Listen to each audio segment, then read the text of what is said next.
Hi Judy, good evening to you. I don't know how long you've been sitting there. Quite a while by the sound of it, I think.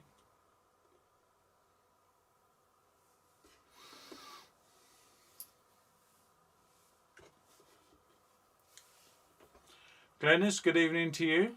Nice of you to join us. Nice to see you there.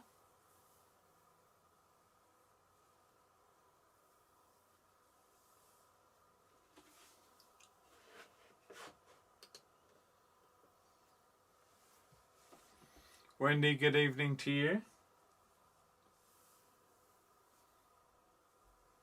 Jim, good evening to you, sir. How are you? Hope you're well. Hope your computer is behaving itself tonight.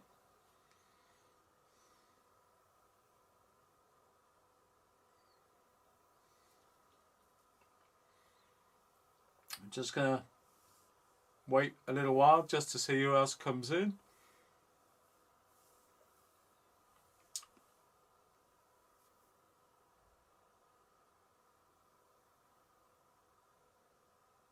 I hope everybody is looking forward to the weekend.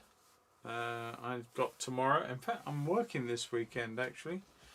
I was looking forward to.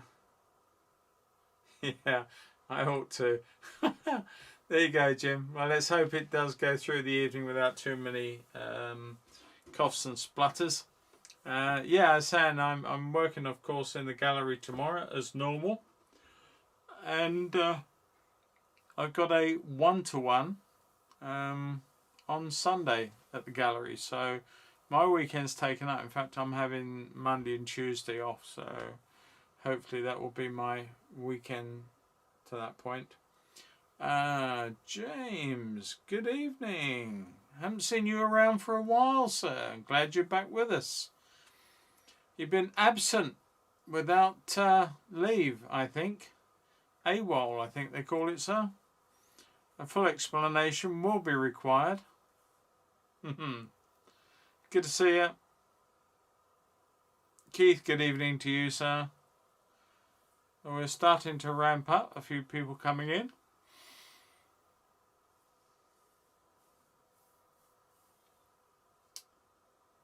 A little glug before we start.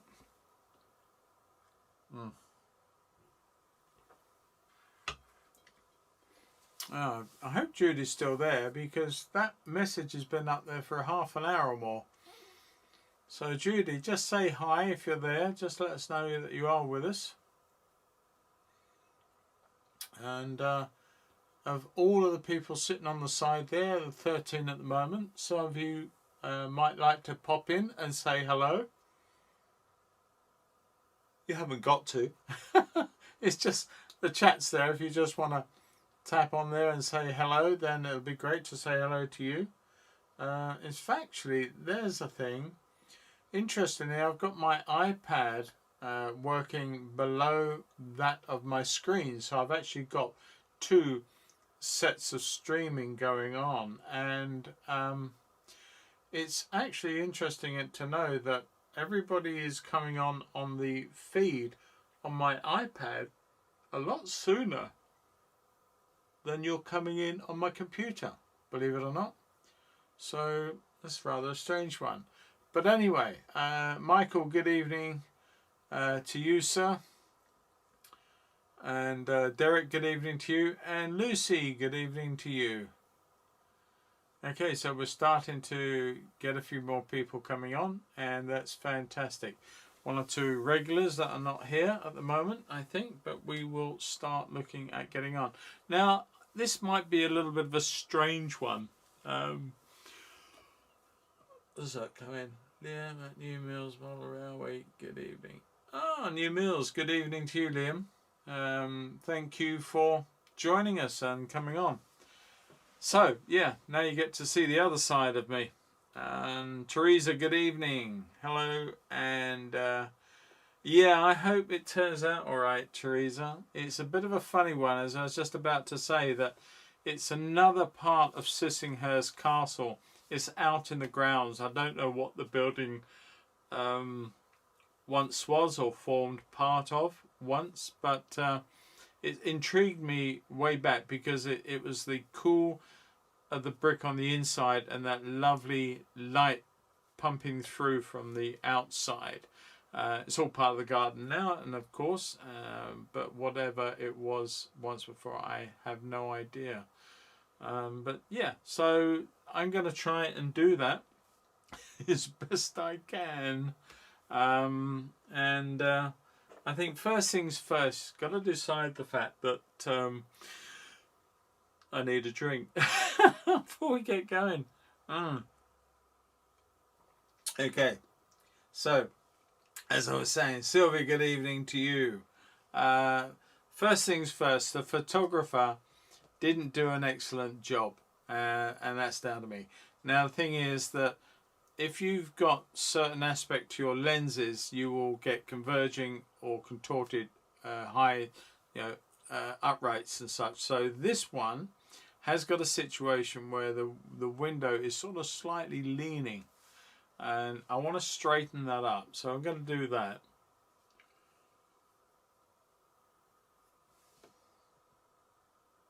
Okay, well there you go. I hope it does help, Teresa. Okay, so first things first then, let's get started. A very small amount of wall coming down through here, just a suggestion, and a little bit at the top. I want to try, I think, and make this much bigger in terms of its setup than the photograph suggests. So I'm really looking at this and trying to decide how far down to take certain elements. I think actually I might take that down to there, and then take the sill to there, and the subsill, if that's the right word, run along from there. If I could draw a straight line, it would really be helpful. And from here we've got quite a bit of space here, which, okay, it does suggest quite a bit of space, so maybe I will leave the window edge there, but I will put the width of the wall from there to about there, I think, and it stops short up here somewhere, and there's a bit of brickwork low down. It goes across to the outside, so that's all going to be our outside. And of course on here we've got to look, I'm going to come around at a bit of an angle here, and I take that line through to there. Then I'm going to run this line in very close parallel to there, and that gives us the other side of that reveal. So we've got the top and the bottom. Let's just get rid of the line we don't need so it doesn't become a confusion. Okay, we can't see anything on this side because obviously this is coming out towards, and we haven't got that luxury. I've missed that line there, and I've drawn that in the wrong place to there.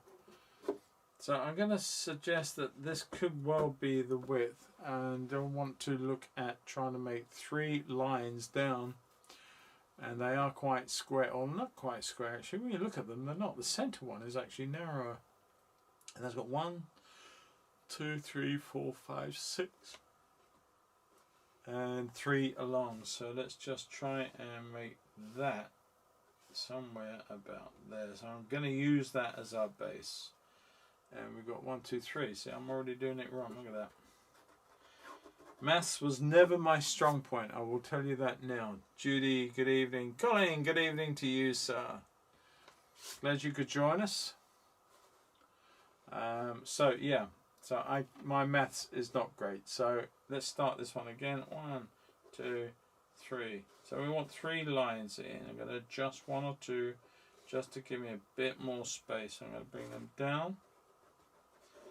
Take those lines out, out, and out.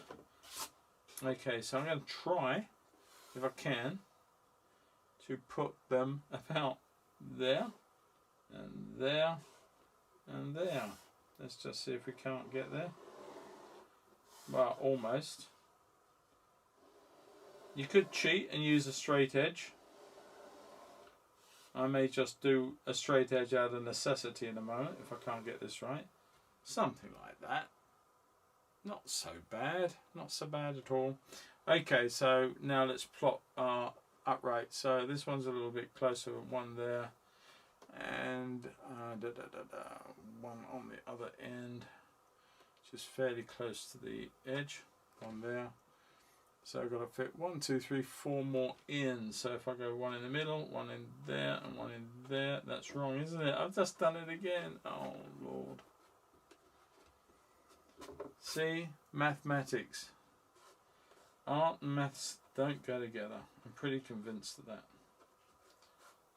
Got one there, and we're still wrong.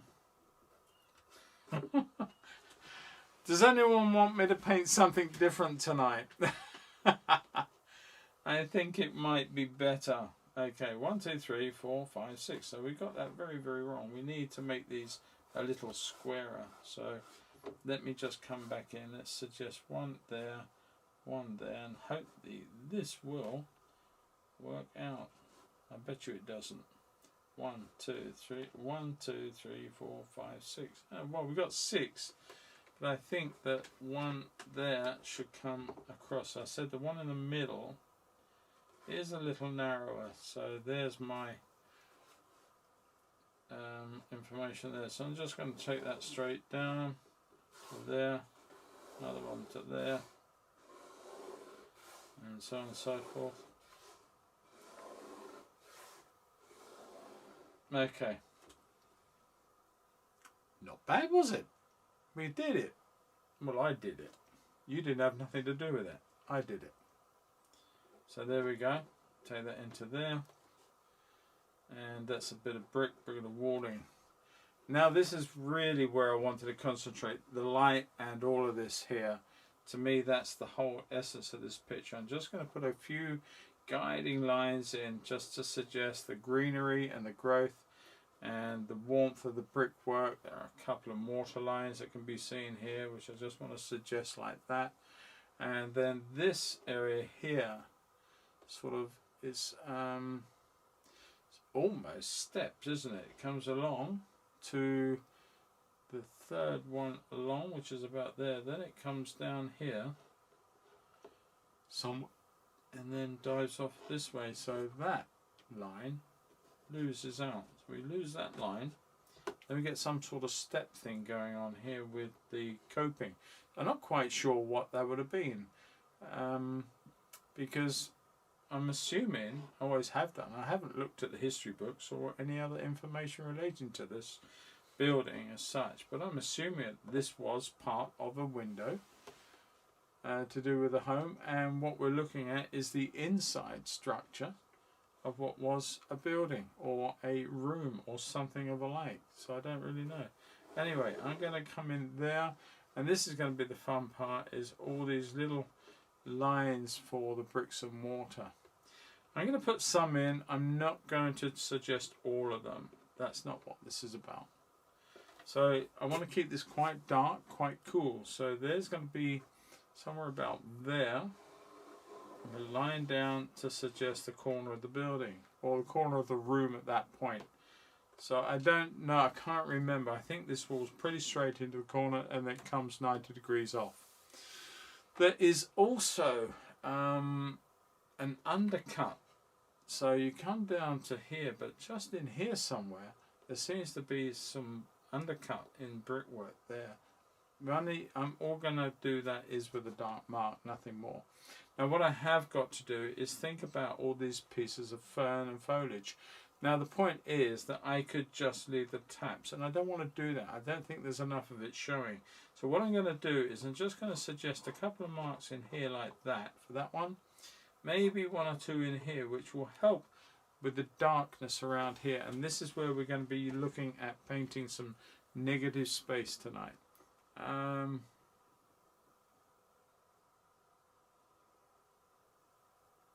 Yes, it is deliberate decision. I think I said it, but you may not have been with us at the time. Yes, I said that I wanted the window straight because the photography has got my window leaning a bit, so I think it looks better if we've got a nice straight window. Yeah, I think that works from that point of view. At least I hope it does. And so I'm going to move on with that idea. Now there is a lot of foliage up through here, a lot of leaf material, ivy, and some old. I'm just going to put those down. A couple of ivy, whatever they are, branches, something like that. And we'll see. Okay, enough of the drawing. Let us crack on after a glug for some colour. Very good. Right, bigger brush, bigger brush, bigger brush, bigger brush. Fairly good brush, fairly big brush, come on. And I'm going to go for a medium mop tonight to start with. Just shake it out, give it a nice point.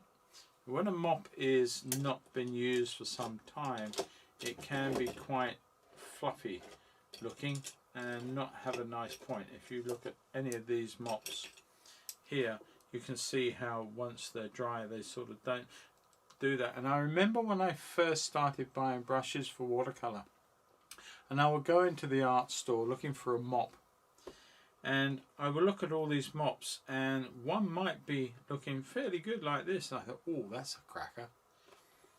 And then I look at all the other ones like this, and I'm thinking, really? They don't look as though they've got anything in them at all. They look rubbish. But of course, it's because they need wetting and pointing up. And when you wet them, shake them, give them a quick flick, they will point up beautifully. So that was my ignorance, and I probably passed up on several very good mops in the past because of that very reason. Never mind. Alright, I am going to wet some of these colours up because they will be used in this painting. I didn't clean the palette out for that reason. And you will also, if the observant among you are clued up and watching, and I'm looking for some paper, you will notice an extra colour sitting in my pans. And that is because I have put in Naples yellow. Now, Naples yellow for me is not a colour I would ordinarily use. I have had it in my repertoire of colours, if that's the right word, for many years, but I've actually never used it. I've never opened it because I didn't like it, the idea after a while, as an opaque. Just finding somewhere to put all this excess paper, loads of it, get some out of the way. I need it very, very soon. And anyway, so yes, but I have discovered that sometimes opaques can work. So I'm not going to try and sort too much about that tonight. I just want, in case anyone asks why I've got another colour just stuffed in the side there. And that's why. I might well put another little pen in there, lift that out and put it in. So anyway, white, right. Some deeper blue wash. So I'm going to use some of this up, and I will add to it because there's not enough to do the job there. I'm just going to come in and put in some simple wash over here to keep this nice and cool. I'm going to put a little bit of that in and a little bit of magenta to that. Just keep that coming down, and I don't want this wash to go over my window. That's as far as it goes. Now I will come in there because I painted out a little dark lintel. That's got to come in underneath very, very soon. I just want to take that off, and I can take that all the way across the page and out of the equation. And the same on here. I can do the same here. Just put a bit of water on the brush would be good, and we can do lots of things with water on the brush. Okay, would have been better had I started that at the side, but we can always run this back in, let that flow backwards. It will not cause us a problem. But if I want that wash to continue down without a problem for me, then I need to add to that. So let's come in very, very quickly. Let's add some more colour, some more indigo, some magenta into there. And then let's make a second mix of some Indian red there. This is a very, very sloppy. I'm coming in with a slightly smaller one. Trouble with squirrel, they are a very, very fragile, weak hair, and they are great for holding water. They're not great once wet for moving stuff around. Okay, so I'm coming in with two colours basically. I'm coming in here with some lovely reds. I'm going to take that into that reveal like so, taking it all the way down through. You want that, let's take that down through there, and let's come in this side with a mix of the blues coming down, and I'm going to only take it so far. So this is almost like a base layer, an undercoat like so. Come down, it's going to be quite dark over there, quite cool. Let's make that happen. I'm just going to drop that down, and I'm going to be careful along here. I can't take this up too far, so I'm actually going to leave quite a bit. I'm just going to come through there with a suggestion in there like so. Then I want to take that on down into what will become green. So I'm running out of paint quickly, and I didn't really want to do that. And I'm going to come in here with a bit of magenta. Let that come down. Lovely colours forming. I need to come down here, but I'm going to have a straight line there, but I can't lose that unless that's going to forgive me. And I might just get away with it. Look at that. Okay, I'm going to keep that bead wet for a while. Just take that down. Give it a lot of water in there. Nice straight edge. Alright, so I need to come in with a lemon. I'm going to clean this end one out. I come in here with some lemon that's looking decidedly sad because it's got so much contaminated paint in there. My wife really tells me off for the state of my colours sometimes. How the heck can you put a pure colour on there looking like that? But hey hey, it's all a bit of fun. Right, I'm going to come down here and I'm just going to chuck in some of this colour in one or two places. I'll bring the rest of this down later on. I'm just wanting to suggest what can be some leaves at the moment, and I'm going to bring this on down. I do want a stronger brush, I really do. Okay, I'm going to come in with a smaller round or medium round, a little stiffer hair. A round brush has more strength to the hair, so I want to come all the way in with this now, and it's going to get quite dark in one or two places. I don't want to touch all of that. I want to bring that in so far. I'm going to hit one or two places. It will bleed, it's inevitable, but generally I just want to let that come down so far so I don't end up with a line up in this wash. That's what I'm trying to avoid. A bit more colour, a bit strong. Take that down a little bit. Take that through there. And let that come in and down, that sort of step affair into there. Okay. I will come in and tidy all of this up later on, but I wanted a nice even sort of flow and no hard lines running through there. Here we can carry this on. We can run this down here. This bead has stayed moist enough for me to do that. And it is only the first colour. It is only the first part of this painting. A little bit of cobalt into that as that comes down through here and away. Now all your colours, all my colours, look very much darker than that which is on the palette, on the paper. But as they dry, they will, of course, become that much darker. Now here I'm going to put in a little bit of green. So I've got a phthalo green, which is a very, very strong green.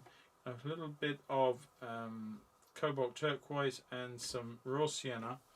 I'm just going to run that in through there, just to give that green influence that will be more in evidence further into the painting, and a little bit of green around on there. And then come back to this colour and let that run all the way through like so.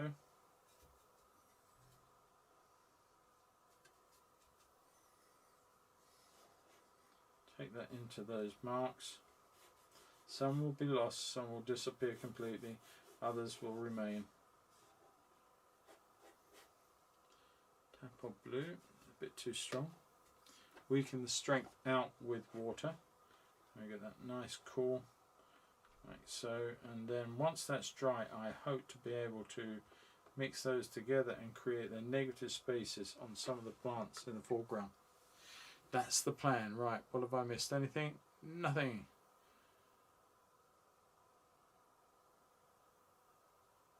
Yeah, it's stand straight would be good, Teresa. I don't think I was sort of a little bit eager. And that's one thing, but the other thing is to have a lens on your camera that is if you have a lens on your SLR, or if you have one of these bridge cameras that has got some different settings to it with a fixed lens on it, set it for between 60 and 80 millimeters. 60 to 80 millimeters, ideally 70, is the optimum focal length for our human eye that we would see things, and that should not give you any contortions, compression, convergence of verticals or anything of the like. So the more wide angle you put your lens, the more verticals will converge and cause you problems. And I think my photograph here wasn't anything to do with converging verticals, more to do with just being sloppy photographer. So yeah. Did I say they're getting darker? I meant lighter. I probably would, Judy. I would be an architect, earning millions of pounds, but I'm a poor artist. But I am rich up here and in here. Right, okay, enough. Let's just stop there for a minute and let's just let this dry up, settle down, and I'm going to have a glug and see what's going on in the chat. Not a lot in the chat. Okay, never mind. There's a lot of people on the side. I think we went up to 26, now we're down to about 23. But there's not 23 people talking in the chat, so if you're watching this silently, you're very, very welcome. I've just upset somebody. We're now down to 22. It's the way of the world. Never mind, but if you're there and you fancy saying hi in the chat, please do come on board. Don't be shy, just say hello, and it would be great to say hi back. Now I'm going to look at this area in here. I think we are almost dry. Maybe I'll just give it a quick burst with a hairdryer. Bear with me. David, good evening to you, sir.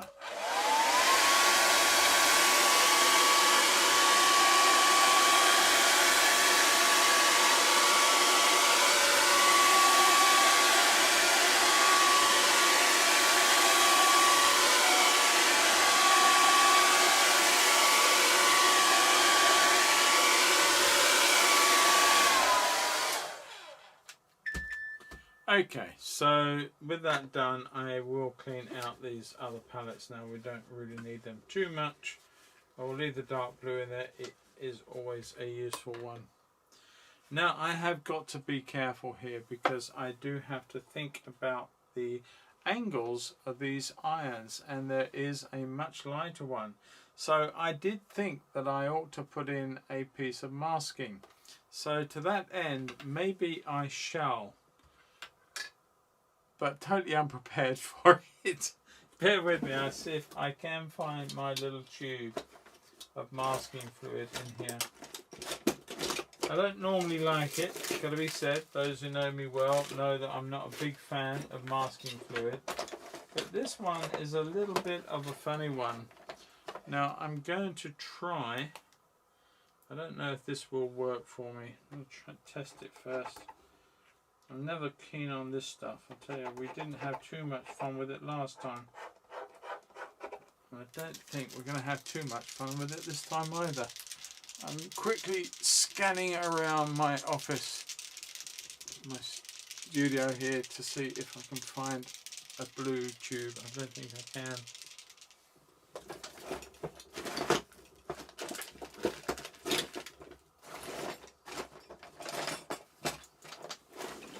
Apart from not being good at maths, organisation is also on that same list.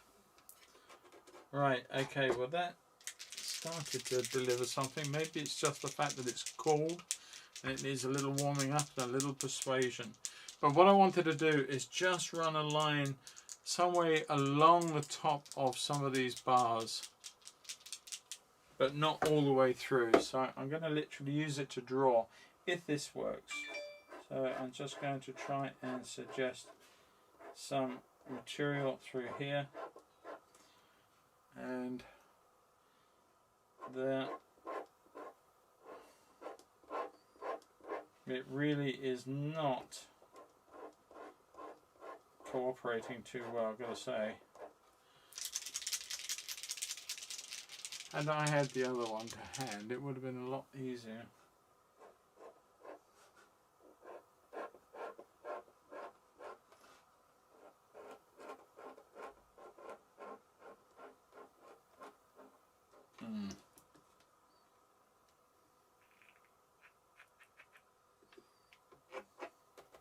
Okay, well it's wanting to come out, it's trying to deposit. I'm just thankful this doesn't need to go all the way over.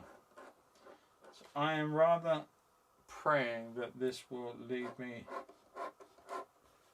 sufficient protection to suggest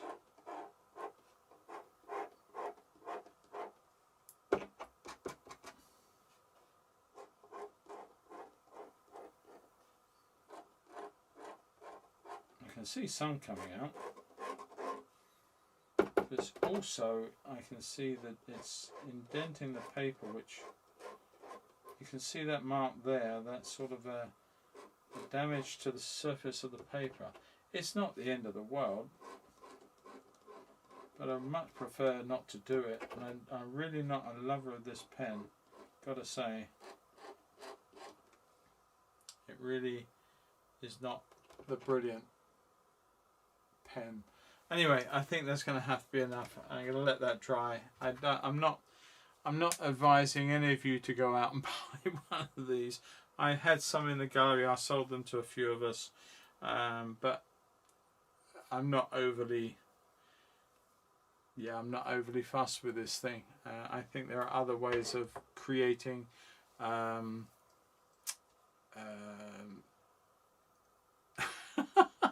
well, I'm hoping, Ben, nice of you to turn up, mate. Yeah, the bars are to keep everybody here, but it's not working. Oh, we're back up to 26, so maybe it is keeping a few in. I'm just going to let that settle up and dry for a minute. As I was saying, that I'm not overly keen on that Pebeo bar. It's called Drawing Gum. I've seen it used, but on thick papers it tends to score them. I much rather do the old-fashioned way with some of the blue from Schminke, which do a nice thin bottle with a little nozzle on the end that you can dispense it from. I have got one. Unfortunately, I don't have it here, which is rather annoying, because I did have several and I'm down to one, and it's in my bag at work, so I can't deal with that. Anyway, hopefully that might be good. I might wish I had not started that, but we shall see. Okay, let's come in with some lovely lemon yellow, and let's come in with a little bit and tap into that some cobalt green, some cobalt turquoise, sorry. Gives us a lovely fresh green colour. And I'm going to run across these windows now, and I'm praying that the gum will hold back the majority of what I've got going on here. Now I'm going to take this carefully now up to the edge there and no further. It's going to leave that to dry.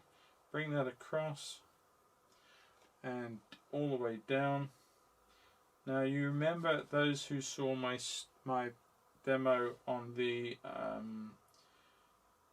barn at Great Digster, where I did an awful lot of light colour from outside that had a lot of foliage involved, and we're going to be painting in negative space. Now I'm not rushing to cover up all the white paper. I'm going to allow some of that to remain. It adds that degree of highlight in the whole picture. So I'm just going to come across here and up to that edge there and no further, and just take some down, scratch it around, miss little bits here and miss little bits there, like something like that, and just let it skate around basically, and can take it all the way down through here up to the corner, all the way down as carefully as you can. This is the edge, hard edge of the other side. Just bring that in and away. Again, so many messages coming in. Right, and carry on the whole idea. This is again just the base colour. Now I think the mix of white is holding up. I say it's holding up, I really hope it is. A bit more water, a little bit more lemon, a little bit more cobalt. More lemon, that's a little bit too much on the cobalt side. Come in very, very strong, very quickly. More fluid, less white, and allow some of that to scratch across like so. Now if I come across this here, I'm not too worried because we've got a lot of dark umbers and reds to come in there, so it's not a great loss. But this is all going to be dry, of course, before we touch anything about that masking. I'm going to come down here with a very slightly cooler, almost white. I don't really want that much green in that, so I'm going to lift some of that off while I can. Take that through and lift it away. Katrina or Kate, good evening to you.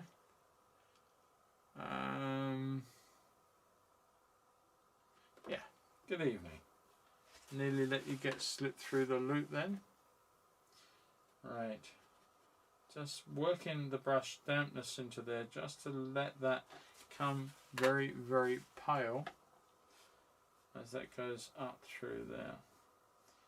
Almost white, just a slight hint of green as it runs into there. And I've actually lost a little bit that runs down here. I realise now that I was a little bit too quick with some of that, so I don't know if this will wreck up. This could cause me a huge problem. There is a brush that Rosemary does called it's sort of like a razor, and it's a slightly stiffer. It may just allow me lifting off with a damp brush, tap off the excess water so it doesn't bleed too far. So a damp brush on there, you can see the shape of it. It's quite stiff and it will lift, but too much and it will destroy paper. I'm just trying to lift that up. I may have to come in with some body colour. It may not totally work out in my favour. I should have been a little bit more observant with that and paid a bit more attention when I was putting that colour in. So that's as far as I really dare work with that. I don't want to do any more because it will come back and wreck it. Okay, so I'm working with this area now. I'm going to have a quick glug. Okay, now we're at 26 people. That is, I think, on the record for one of my streams so far, and the streams are growing. Let's just see if we can find 4 more people and get 30 people looking at this stream tonight. That would be pretty awesome. I'd be pretty happy with that. That'd be fantastic. So there we go. I'm going to come in with a bit of dark. It's quite dark up through here, just working in some of the negative spaces. I'm taking it up to the top by there, but I don't really need to, so I've got to come across that with some darks anyway. So I'm just going to come through there, which suggests the top lintel further in, like that. And going to make some more mixes up and staying with the lemon because I want them quite cool. I'm going to put some green to that in terms of the cobalt. You notice these days I tend to use more of this cobalt than I am the phthalo green, which is nothing wrong with that, it's just the way it's working out. and I'm going to tap in, and I am tapping now. I'm not trying to create leaves. I will come down straight edge down here against that wall, but even though I've got this dark, this wall has got to come in much darker later on, purely and simply because the value of the wall is that much darker than the land outside. These trees will have to lighten up, and I will have to make sure that the wall gets that sufficiently dark to make that happen.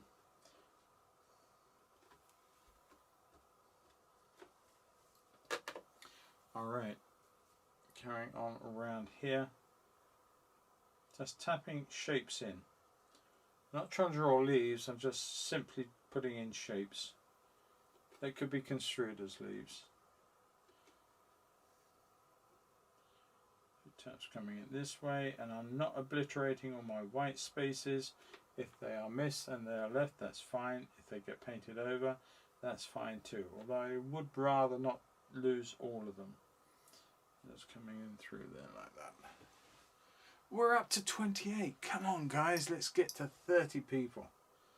And if everybody's turning on their phones and their iPads and their computers, that's cheating. Because I'm one of them, actually, because I got my iPad on. Never mind. It's all good fun. It's lots of fun. Right, I'm going to come in with a bit of blue in there.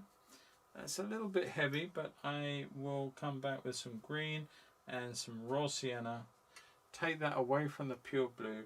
Use it sparingly. Don't go too mad with this, because it is quite a heavy colour, and you don't want it to upset the whole equilibrium of what's going on out here in this outside line. I'm trying to be very, very careful. Like so. Get too much, then go back in quickly and use a damp or a dry piece of kitchen roll screwed up, and use it as a sort of a method to lift off any excess paint or water that's not where you want it to be. Take that all the way through there almost. It gives way to some of the lighter greens, so just one or two sort of small flecks as it disappears, like so, and one or two through here to this dark side here. Now I think, if I'm not mistaken, there are some darker leaves that are on here hanging down over this lintel, and they are coming in and under the window at the same time. So I don't want to lose the chance of doing that, so I'm going to put in some sort of semi-greens, and to that I'll add a little bit more lemon. Take that over here, make a slightly lighter colour in here to play around with some of these other values, so that we mix up the greens a little bit. And there's actually, I'm going to try it. I wasn't going to, but I'm going to put a little bit of Naples yellow in. Now this will make a completely opaque value, although many of the colours are opaque anyway. Let's be honest about it. It's not, all the colours in my repertoire are not always transparent or translucent, but it does give that little yellowish colour to some of the leaves that I can see in amongst the foliage out into the wide world. Now you can see it's fresh paint. I've picked some up. I've got some neat on the brush, so I've got to be a little bit careful of that. I don't want to deposit that, and I don't want to replace all one colour green with all the other colour green. So it's a case of you tap away less and less each time. Hopefully we are coming to something that will work. This gets quite dark and quite cool down through here, so I'm going to add some more blues coming in here to this part. Quick statement of colour. Now I've got to start thinking very carefully about my darks in here. So I want to work the negative spaces on some of these ferns that are outside the building, and this is very hard to keep this in your head, that the more you tap, and you've got to try and make them look right. I'm not saying I'm going to do that, but hopefully we will get something. So I hope I'm hoping, come on, yeah, look like a fern, please. Well, there's one, there's only another few dozen to do, but hopefully you get the idea. It's just trying to paint that negative space and create these sort of forms, and as they come across from another one, so they, something like that.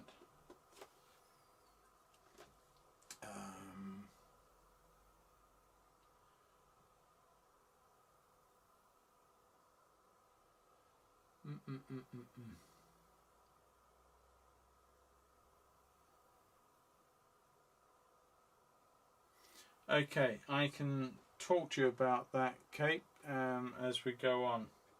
Let me just sort of get to grips with some of these ferny things, and I'm just sort of scratching some shapes like that, and then maybe back this way. They're merely suggestions. The colours I used in here is what you're asking for, and it was basically, it was indigo mixed early on with some magenta into it, just a touch, and then I came down here. These reds were a little bit of cadmium or vermilion, and a little bit of, sorry, not vermilion, Indian red, and a little bit of raw sienna came into some of these. Down here it was a little bit of the greens with a bit of lemon yellow, and that just gave me that rough green gungy colour underneath. And that's pretty much all I did for the colours to the background, Kate. Hope you got that.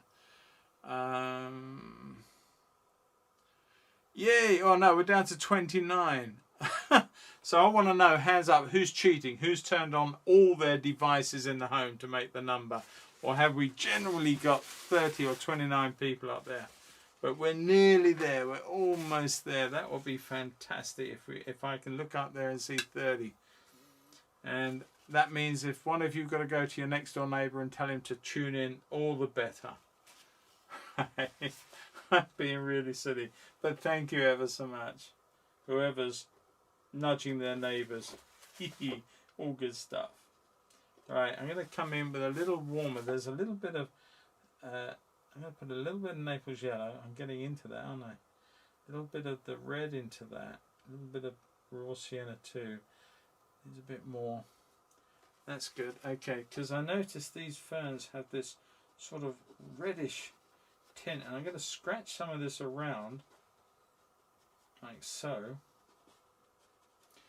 It's probably not the right thing to do exactly, but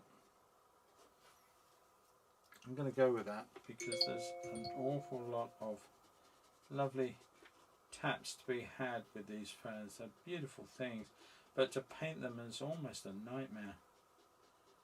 But I'm just trying to suggest by some quick rapid marks with the brush like so, some of their shapes like that.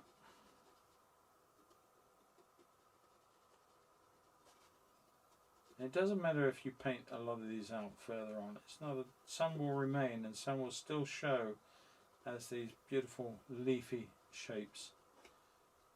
Okay, I'm going to leave that at that, and then I'm going to come in and play around with some darker ones in one or two places where they're in the shadow. And they will help make that suggestion, but at the same time it's very, very close to, I'm going to put a little bit of indigo there with some raw sienna. Just the two colours mixed together gives a really grungy grey-green. And I'm just carefully looking at some of the spaces in here which are very, very dark and they're actually a little bit blue. I'm going to put a bit of cobalt to that in there. I've really mucked up my cobalt, by the way, got to be said. I'm just going to play in with some taps in here, suggesting some little darker areas against some of these leaves. Really low down, it's sort of getting right into the bowels of whatever's out there. And this is probably, this and this area here is probably the most complex part of the painting that we're into, and I don't really want to just substitute one colour over another, trying to make it all mix up and look lights and darks. Some of them have been missed. There are some little lights in some of these darker areas which I have omitted. I've missed them, but it's not the end of the world. You can leave some taps up in here, which suggests that you have paid some heed to what's going on with those. Take that on up here, just a suggestion there for the moment. Come back in down through some of these, and let's put some darker values in here.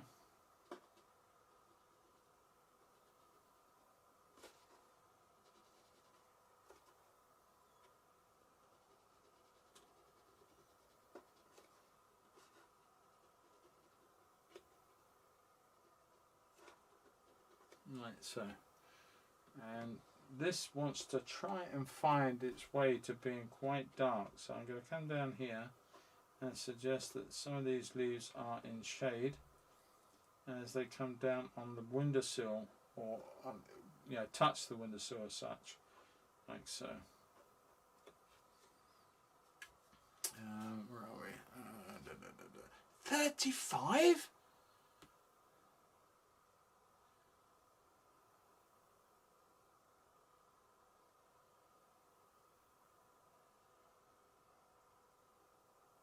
That's 35. That's really neat. Right, okay, so I'm going to come in, and now look at that. It's really suggesting those lovely light leaves, and taps here and there to suggest where they're crossing over. Still getting a bit of dark in there somewhere, like that. And in here also, it's all negative space. All of this is all painting negative space, like so.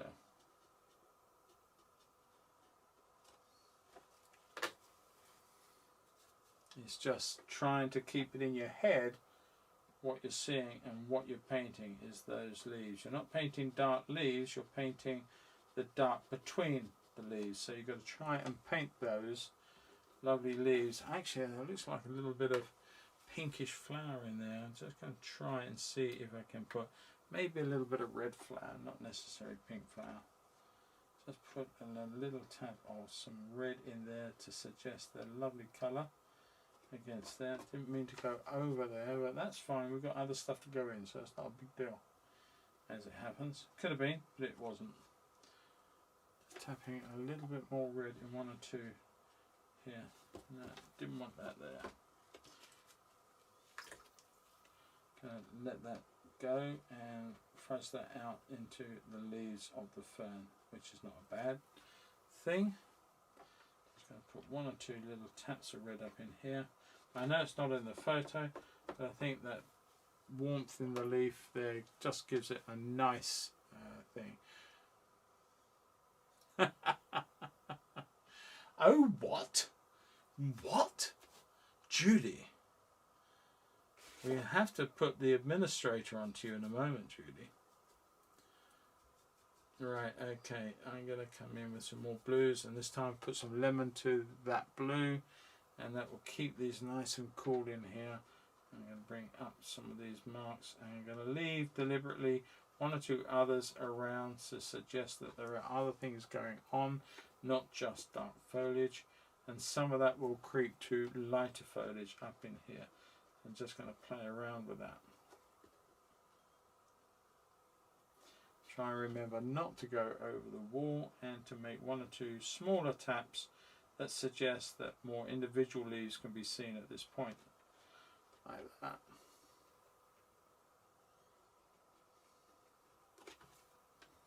Quite a bit of painting going on for this now to make this happen, but hopefully you start to see the build up of foliage outside, both negative and positive.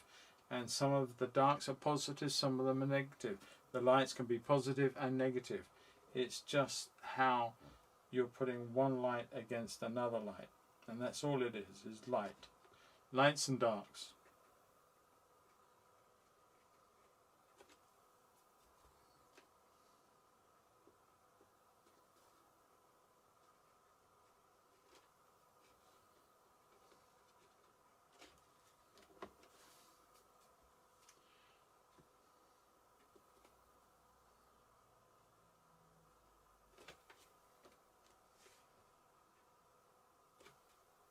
drying off the brush a little bit, restrict some of the paint coming off a little bit too much. Just want to tap some very light fragmented pieces up in here, and then come down with a bit heavier in here. So where that's all dried off, now the slightly darker is actually making another layer of dark within these lower ends of this foliage, like so. And take that across over here because there's quite a bit of dark coming this way. I want to try and save some of those leafy sections up in here.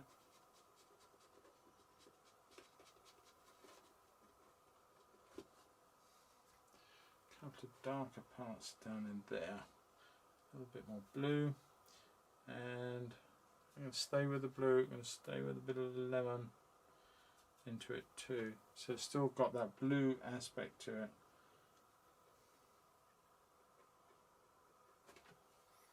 Just another layer of darks as it comes down through here. Do not stop at your window bars. Just work through them if they were not there. That's the idea, partly of the masking fluid, and of course you're going to go back over the area with darker marks, which are the shadow side of those bars. I'm just going to take that across there. I'm going to have to deal with some stuff in this corner too.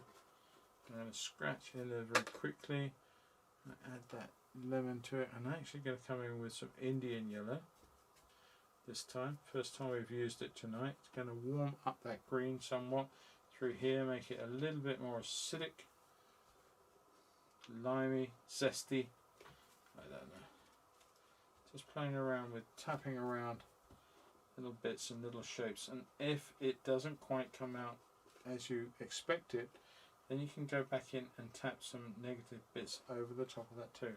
We've got to get some more darts coming down on here again, but light as it comes up into this corner. So I'm just going to do a few flicks up there, which will be the end of that area, and one or two taps up in here.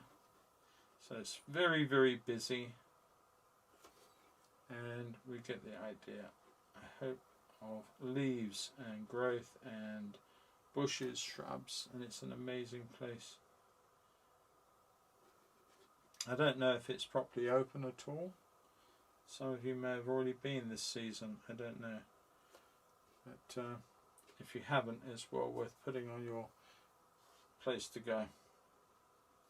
Sissinghurst Castle. It's on the, I believe it's on the Cranbrook Road anyway, in Kent. And was once owned by the Sackville West family, and the son still lives on site, or grandson, and he is married to one of the well-known TV garden writers, and Sarah Raven, and those who've heard of her, and they both, to my knowledge, still live somewhere on the grounds in their own quarters, away from the public, as it were.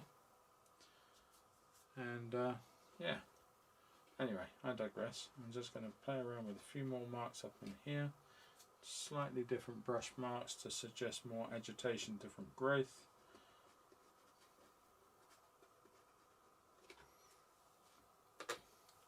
Tapping off some slightly greenier bits up in here, so that we're making so much more of that first layer of green and the white that we left. Hopefully that will be okay. Now then, we are down to 32. That is not on. Somebody escaped through the window bars.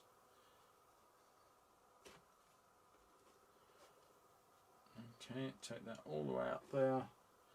And we're going to come back in with one or two other values in a moment, but I'm just going to leave that pretty much as is now. There's one or two more taps still. Always see something else to put a bit more into. And I want to put in, it's still wet, but I'm going to come in and suggest a little bit of burnt sienna this time in there with some of our blue.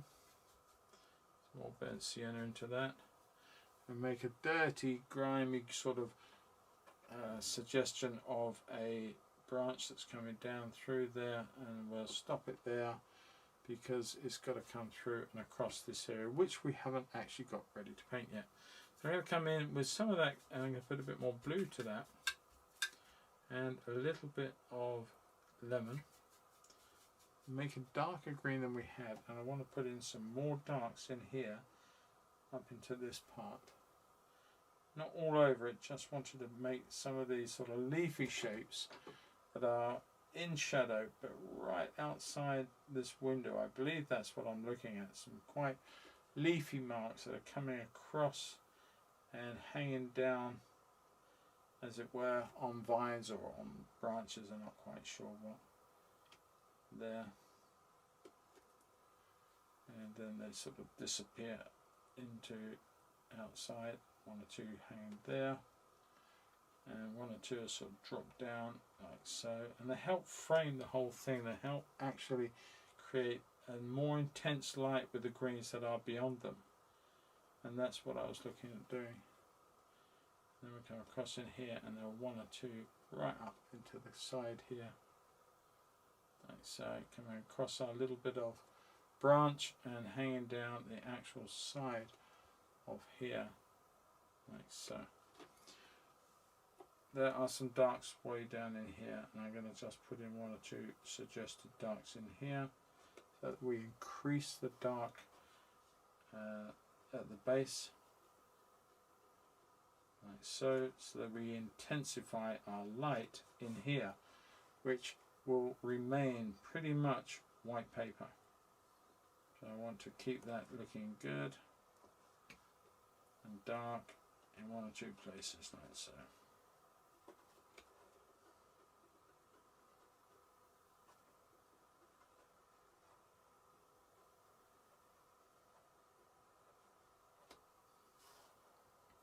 And down here definitely there's quite a bit of it.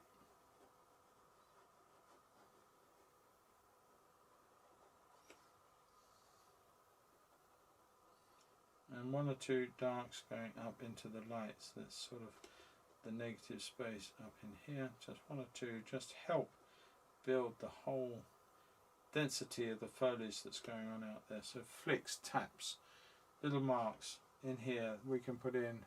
It's quite a bit of dark in here, so let's just come back in here, but I'll be careful because that really was quite nice there. So I don't want to lose that, so I'm just going to bring some up in there, a few taps down this way to this wall, and maybe make it a little bit too uniform there. Let's just lose some of that there and there.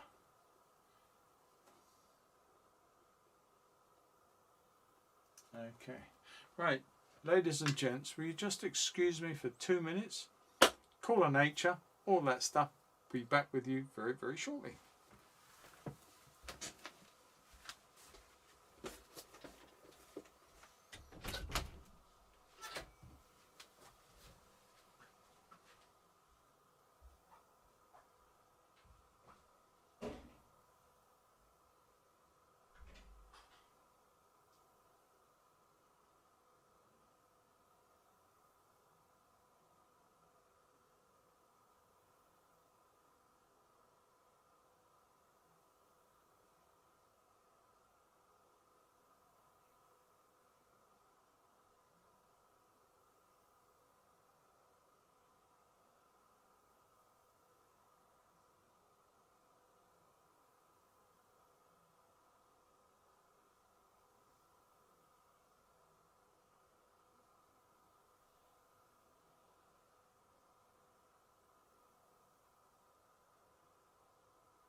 Right, where were we?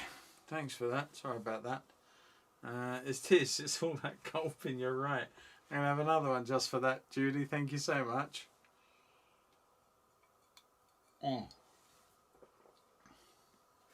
Now then, catch up on some of this before we get cracking on again, because there's a lot of chatting going on.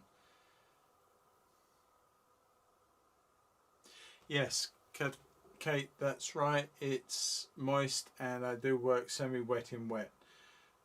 Hopefully that's yeah, that's how I do that. Okay, sound is good. That's fine. Sound is okay. Good. I got me worried then. I didn't see that happening. How everyone is social distancing. Yeah, well, most of us. We had a slight pause for 10 seconds, but sound is all good. Oh, I don't know what caused that, but if anybody has a problem, please shout at me somehow. It's art speak. Judy doesn't art speak. Judy does art speak. Yeah, Judy does. Sound back is yay good. Everyone else didn't do anything. I can't take credit.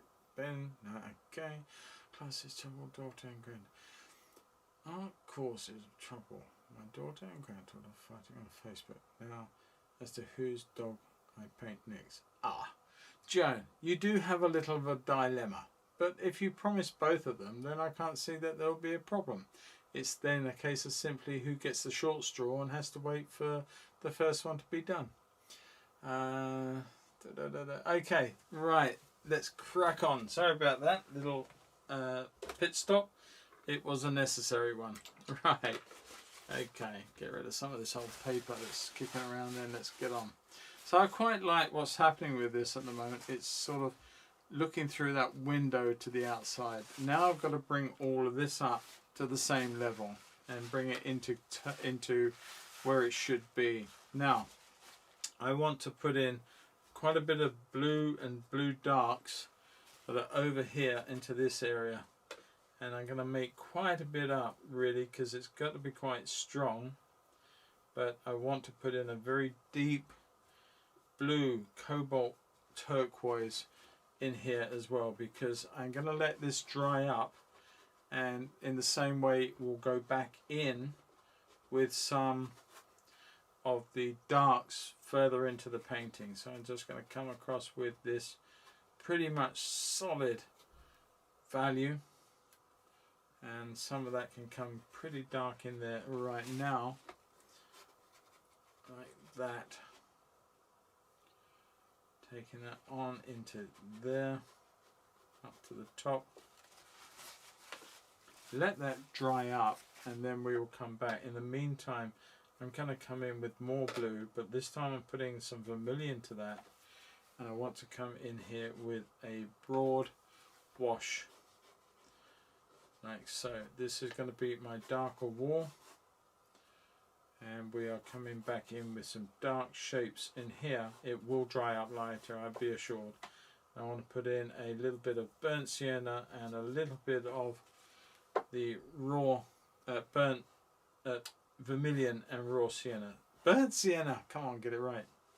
So I just want to suggest the bricks and the walls. I am not going to be painting bricks. I am merely going to suggest that there are bricks, mortar, courses, etc.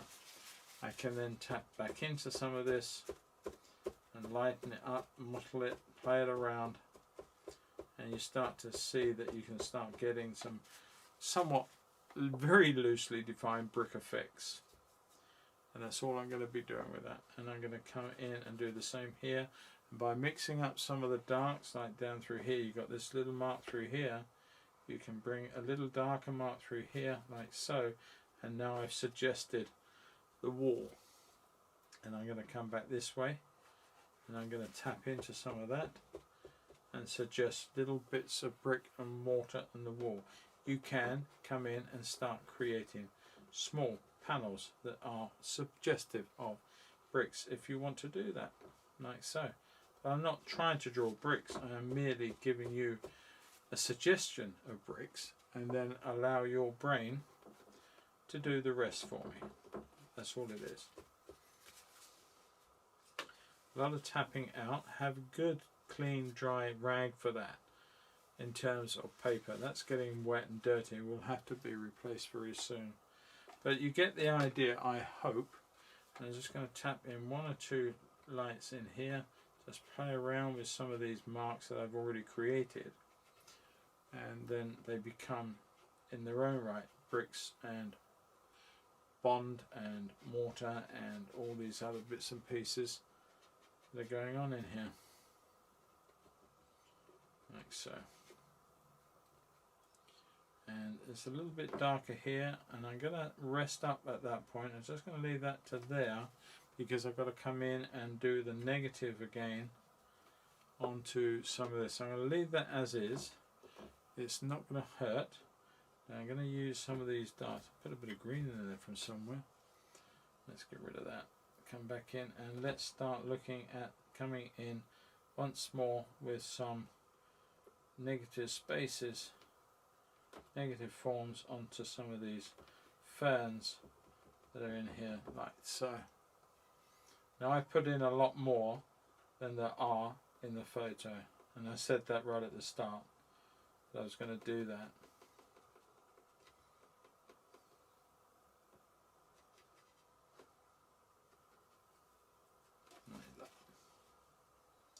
A bit of cool over the top, a bit of the red.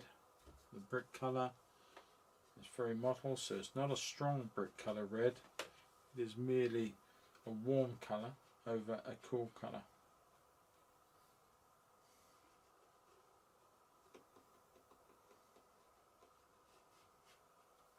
Okay.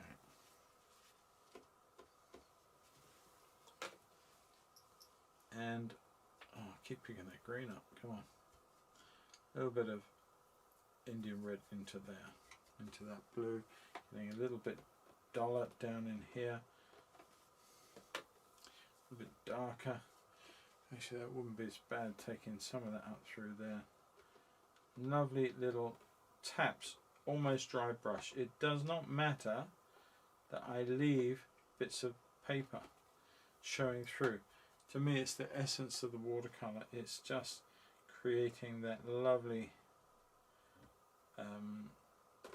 looseness with the paint coming through dark all the way down into some of these. I'm going to put some other greens in, I think, as well. They're displaying some other colour greens. I wanted to suggest the corner of this wall. Where are we? Yes, very similar. Very similar. To Cad Red Cape, that's very true. Right, now I need to come in. Where do I need to come in? Come on, sort myself out. I want to get some darks in here is what I want to do, so that I can really throw out that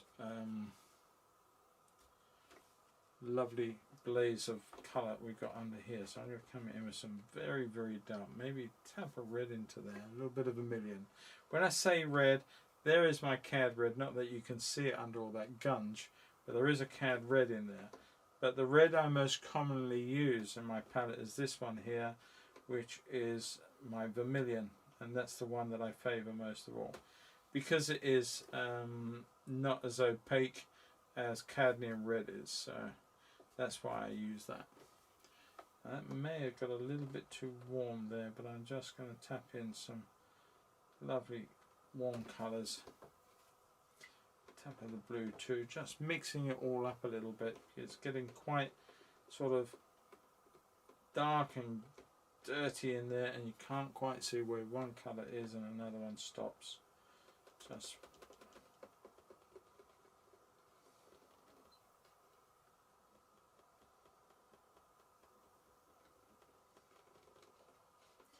something like that.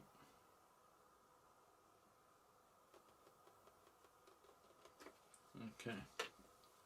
Now, I don't want to overdo these ferny things. I love them to death. I think they're great, but you have got to sort of change it a little bit. So I'm just going to put in 1 or 2 other greens into those. Just very suggestive of leaf and shade within the leaves too. Maybe put some patterns like that in, so you get a little darker leaf showing up, maybe into there too.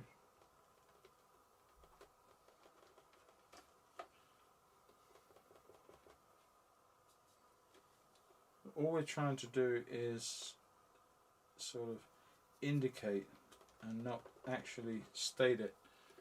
We're trying to suggest what is going on.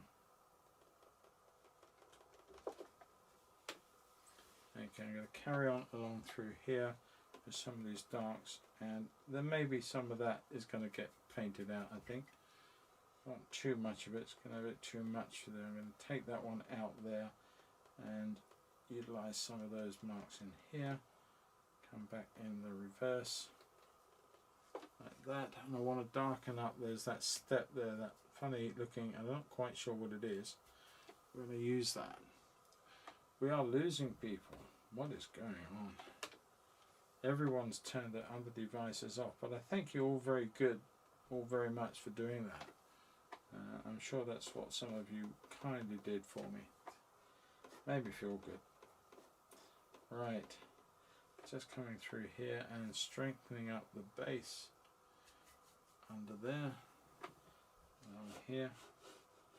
I'm putting a bit of red tinge into that, and you'll see why very soon, I hope. Taking that all the way along and let that phase out into, I suppose, a couple of large sort of brickish shapes that suggest that they are, and maybe another course of bricks through there. And I'm not painting bricks, okay, I'm just painting the suggestion of bricks. Little dark areas of bricks, little taps, little left bits, a little bit like that, and there, there and there and there. Just looks like an opened mortar line. You know, you're not actually sort of painting a brick, just the suggestion. And I'm going to try and paint a bit more of that suggestion down there, but more deliberately so, if I can get it to work.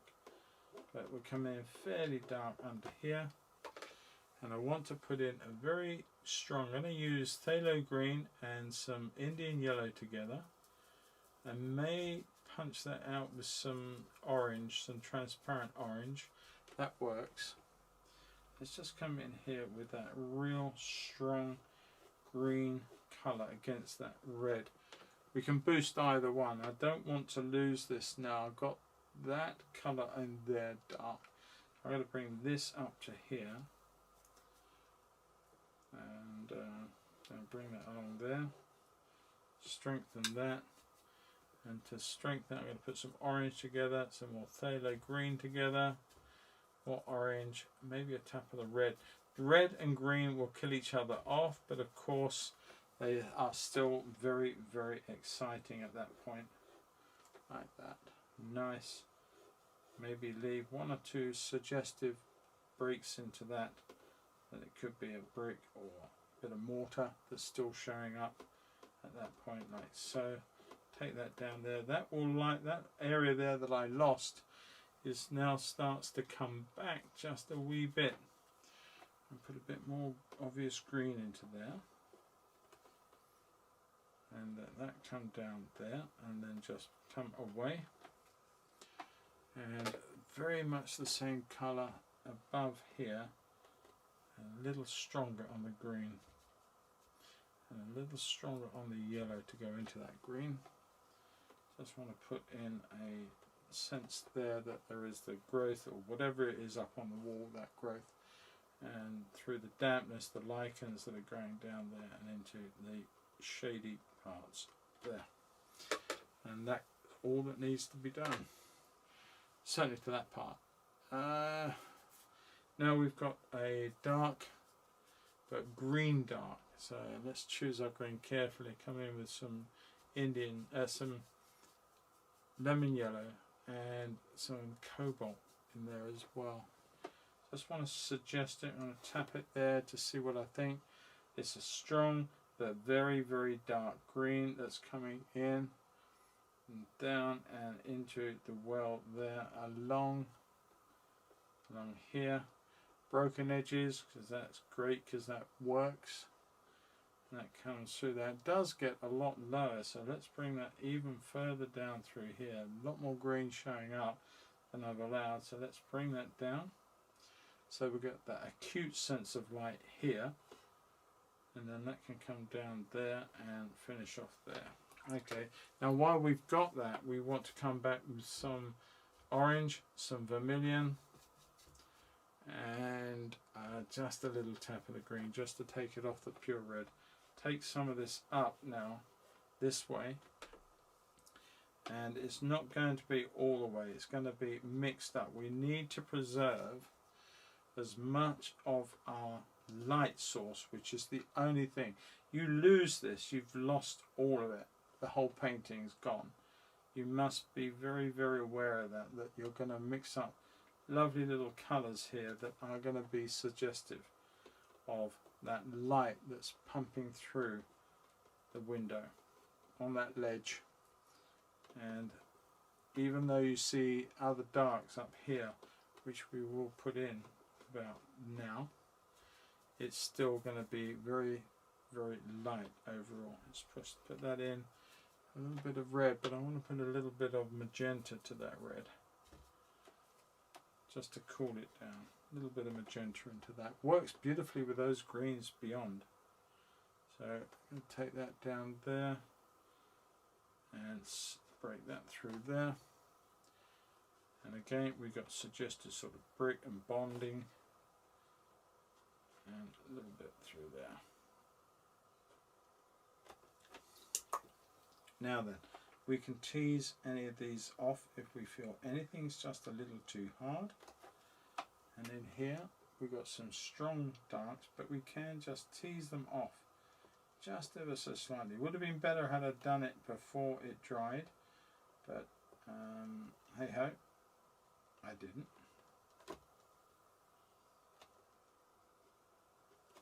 That's fine, I'm not unhappy with that either, so that's all cool. Right, let's check the chat.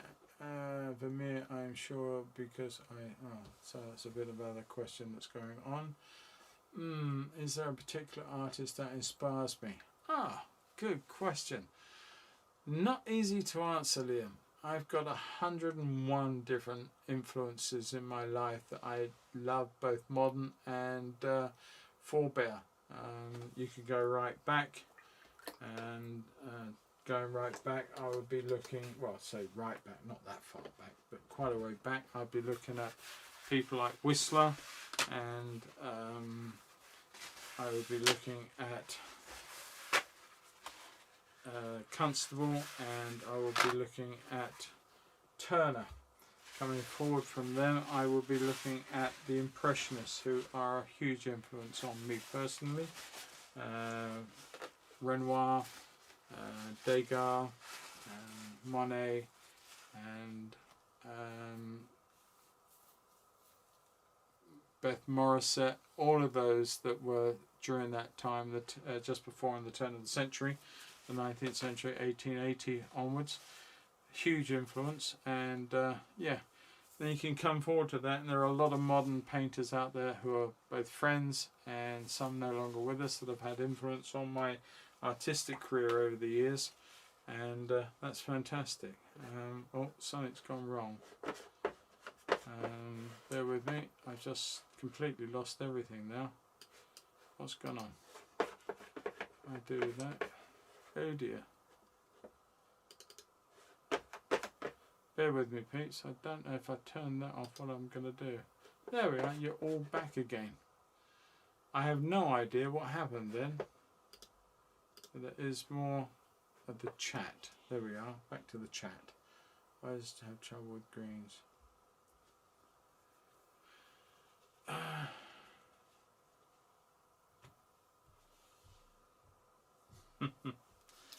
That dog situation is going to come back and bite you.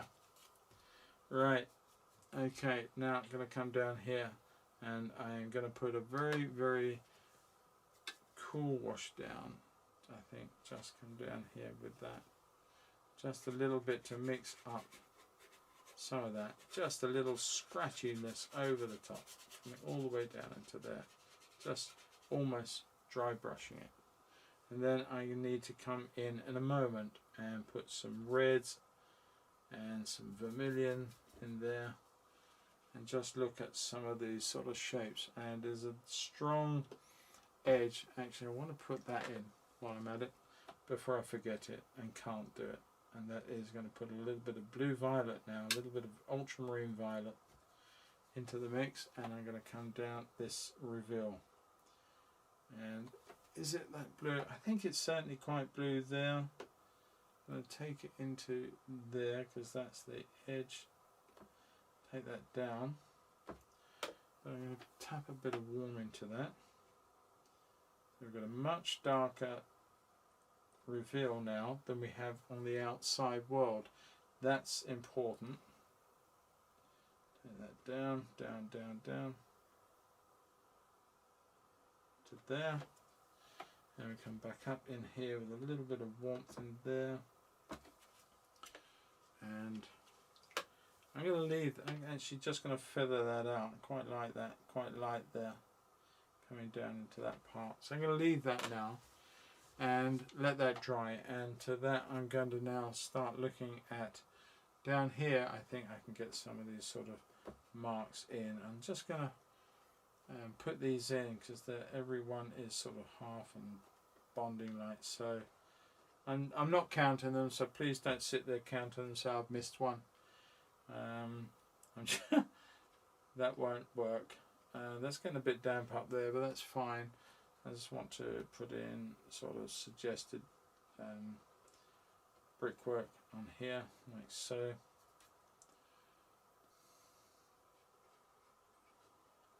And I'm just tapping the colour in. You can see that I'm not paying even. I should be, but I'm not paying too much regard to the bonding and how that's working. But I'm just going to take one or two colours across in here quite loosely. Don't want to be too much. Said I wasn't going to do that too much, and I'm not going to. Just a bit suggestive. A little bit more orange, a little bit more red, a little tap of the blue, and a little bit of that. That'll be good. Just bring some of those down lower into here, and a few dark areas, maybe a little bit dirtier, darker, again a bit grubbier, a bit cooler, a little bit of violet into that now, and just take some of these through like that. I think that's pretty much where we want to be.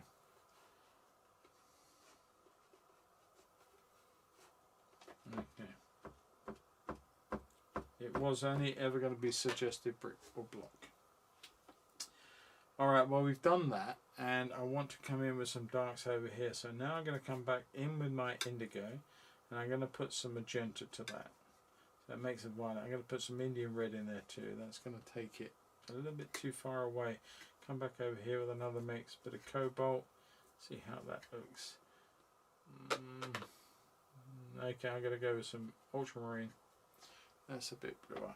I come across here now with our top of our lintel through there, just giving that another value. I'm going to leave some to stay the paler colour underneath, like so. Take that on and into the darkness. Now this is going to get a bit darker over here, so I'm going to come in and put another value in there so that can settle down and start working into the negative spaces. And for that I'm going to come with a lot more blue, a lot more Indian red, maybe a bit of, no, that's gone the wrong way. Okay, that's fine. Let's just come back in now with some of the negative spaces on this. This area has got a lot of lovely light green ivy leaves. I'm not going to paint ivy leaves any more than I'm going to paint bricks, but I'm just merely trying to suggest that there are dark values within light values into these leaf structures on this heavy old bush, and it gets darked up into the back end here, which we're going to come straight in with that, like so, and just leave, I'll try and make them look quite convincing as leaves through here. It's general.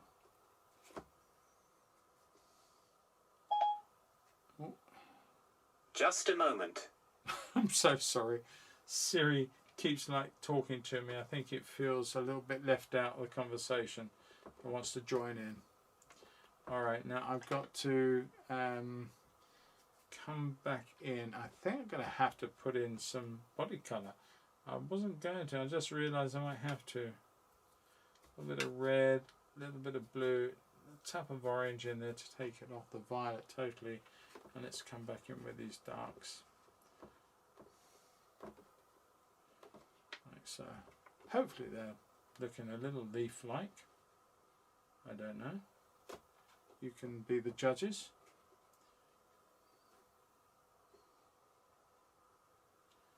Something like that. Take that off.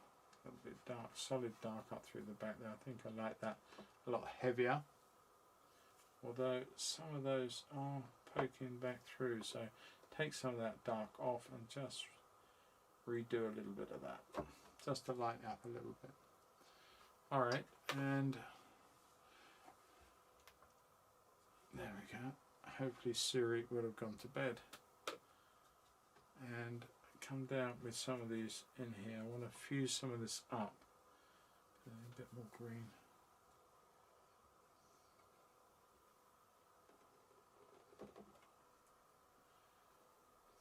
Right, so and one or two dark leaves here.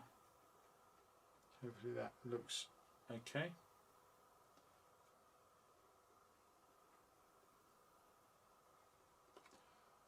And then they come across to this window, which is what I was leaving all this up for, but I actually haven't got the depth of colour I want in that window yet. And I'm really looking at the times cracking on as well. Where are we? We've lost a few people and we're heading towards the 2-hour mark. So I've got the biggest part to do at the moment. So I'm just going to come in here with some darks in here. So really sort of getting that dark up in here to match where I want it to be. And down through there, so one or two of these sort of just suggesting that's getting quite dark. Reinforce one or two more of these bricks.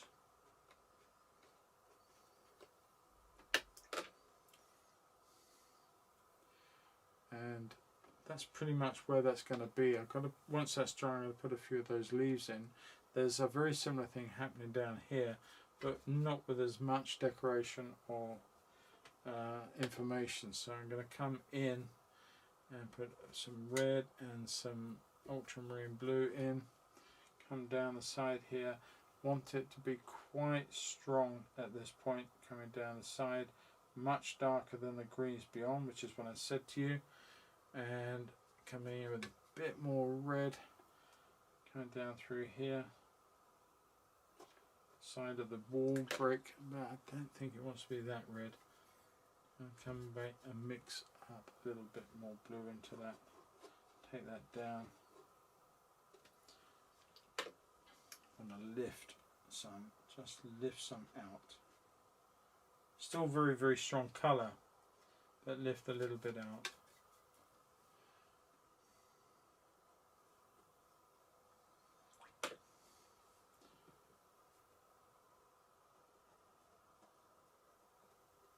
Okay, mixing the two together and just making a few random sort of brick marks if I can. And then we're going to have some more green, a little bit of orange into that. Quite dark greens, so it's sort of finishing this right off against this side.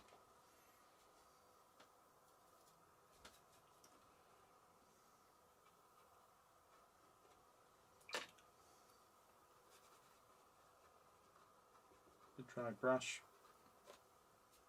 making some stronger values once that's dry.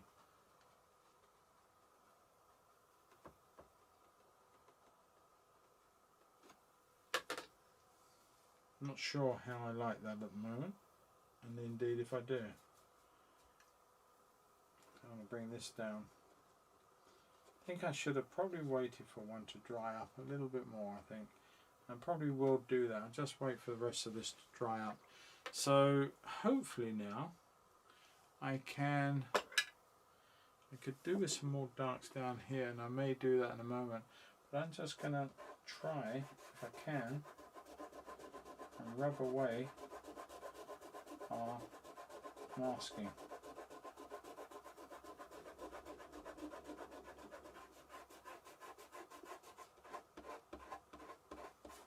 Always a worrying time.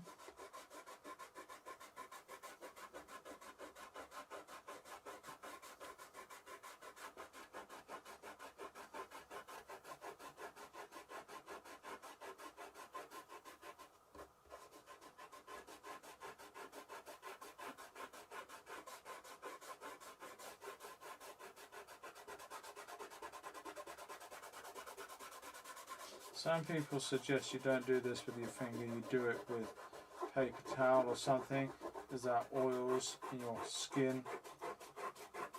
It's a personal choice. I never bother with that theory, but it actually has never caused me a problem. That's not to say that one day it won't. So just be mindful of it anyway.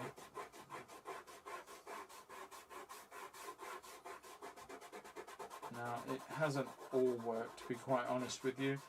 It was a very thin line and it wasn't as solid as I'd hoped. So we will complete it, but hopefully, excuse me a moment, we'll complete the painting and I will see if we need to use any body colour into that. But you get the idea. So while this is all drying up around here, I will come back in and play with one or two other values. Now, the first thing I've got to do is come in with the dark parts of the lintel. Now they are a little bit warmer, and I'm going to put some raw sienna into some of our blues. And looking at it, it's quite yellowish, so it needs some more raw sienna. Quite yellowish, but very dark. So there's raw sienna going in. Perhaps a tap of orange wouldn't hurt either. Just see how that looks across the top of this lintel. So let's put that in. A bit of blue in there as well, I think, is needed. Like that. Okay, let's put that in. Take it to there. More yellow, like raw sienna. Just going to run that in.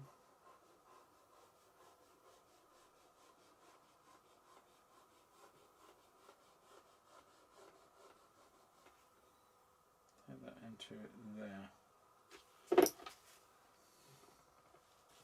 Nice little bit of light onto that. But what I wanted to try and do is lift. Now we've got the yellow in, just lift the lead edge up just a bit. Dry brush, damp brush, not dry. Just lift that up. I'm not getting what I want, so I'm going to come in with some, get rid of that, come in with a bit of Indian yellow and a little bit of orange. Very, very strong. I don't want too much of it, so I am going to take a lot of it off. And just run the damp in just to lift that lovely orange value a little bit more to there. Hopefully that will dry up and give us what I seek. I want to put in a bit of dirt down here along there.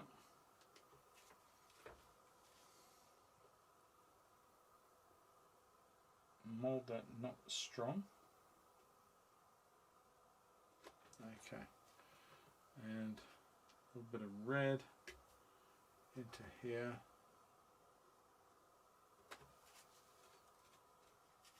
Just blotch that off. Alright, so I think we're pretty much ready to sort of tackle this area now. And for that I will come down with a brush that is a little bit more suited. So I'm going to come down with a smaller round. I actually have my rig up. I don't know where it's gone. Or is that it? There you go. Good, found it. Alright, let's have a look at this rigger. It's got a bit of a bend on it, so I don't know what's happened to that. Now if you get a brush like this where you've actually had a situation, I think I'm going to pull that up to the camera a little bit closer. Can't see where the camera is. Can you see the bend on that? If I do that against the background, hopefully that will focus on it. You see that brush and the bristles are bent. If you've got a situation like that, don't throw your brush away, don't discard it. All you need to do is take it to a hot kettle, pour the contents into a cup, and just dip your brush in only so far. Don't come beyond the ferrule, because that is glued and it will come undone. Just take it to about there for just a few seconds, enough, and then you can straighten this out and it should come back to where you want it. So this one is a good brush, and it's actually doing just that for me right now, which is really good and really handy. But it can happen, it can be done. Yes, I didn't get that far up, did I? But Seago is one of my heroes. Thanks, Judy. Should never have been forgotten, of course. Right, I'm going to come in here with some indigo blue, and I'm going to come in with a lot of orange to warm that blue to a really dark accent colour. And I'm going to come down with our... I'm not going to try and make them only the ones with the light, so I'm going to come down here. It starts there, take that down in a nice straight line. This is where my bars are going to differ from those in the photo, in as much as my bars are not going to be as straight as the ones in the photo. So I will try my best. Just going to come down, make them slightly thicker.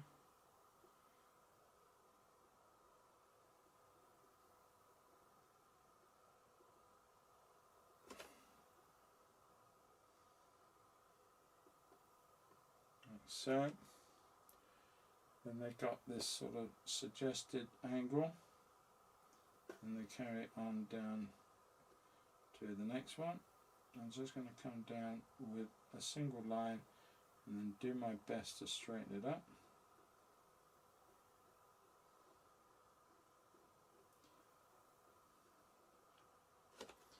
Like so. Now pick up more pigment. Don't rely on what you've got on your brush doing the whole job all the way down, because what will happen is that you won't realise it, but it will be thinning out, and as it dries then you'll notice that happened. Take that down to there, and hopefully we've got that one. I'm going to come in with the next one to there.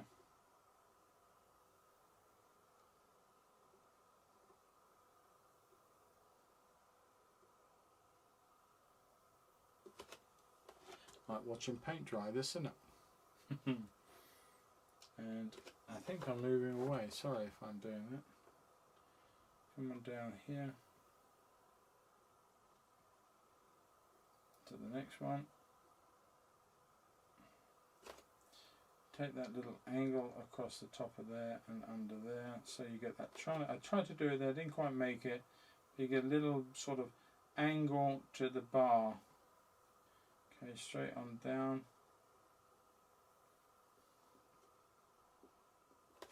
Do the same thing again there, little angle there, and then come on down to the bottom.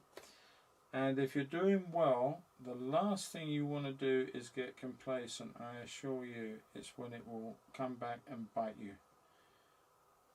If you've got a lot of concentration on this part, maintain the concentration until you get to the end of your last bar. Because if you think you're just whopping through it, then you'll come unstuck and regret it. Come in there, take it down.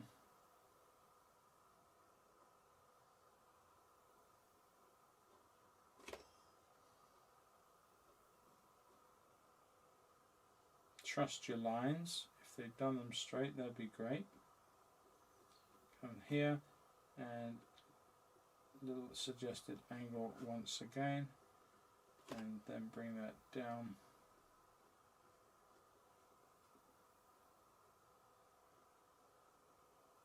Like so. Another angle. Take that down to the bottom.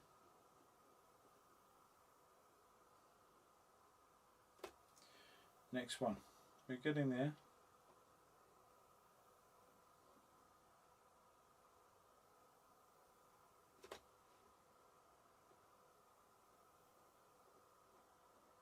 I go quiet, I really am concentrating, sorry. I made a bit of a boo-boo there.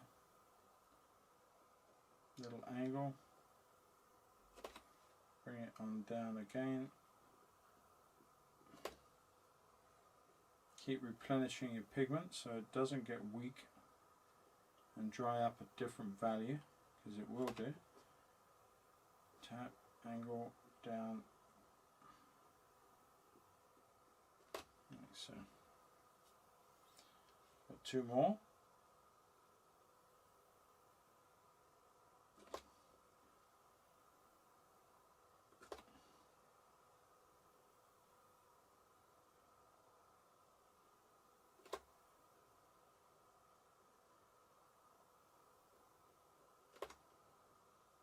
Angle, down,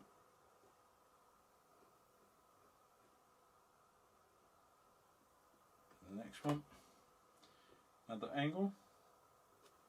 You don't see too much because you're going to lose a bit of light on that one, so we're coming into the shade, as it were, at the unit. So take that one down to the base, like so. Last upright coming down from here. I've done my best to keep all of them about the same thickness. There's going to be some variance.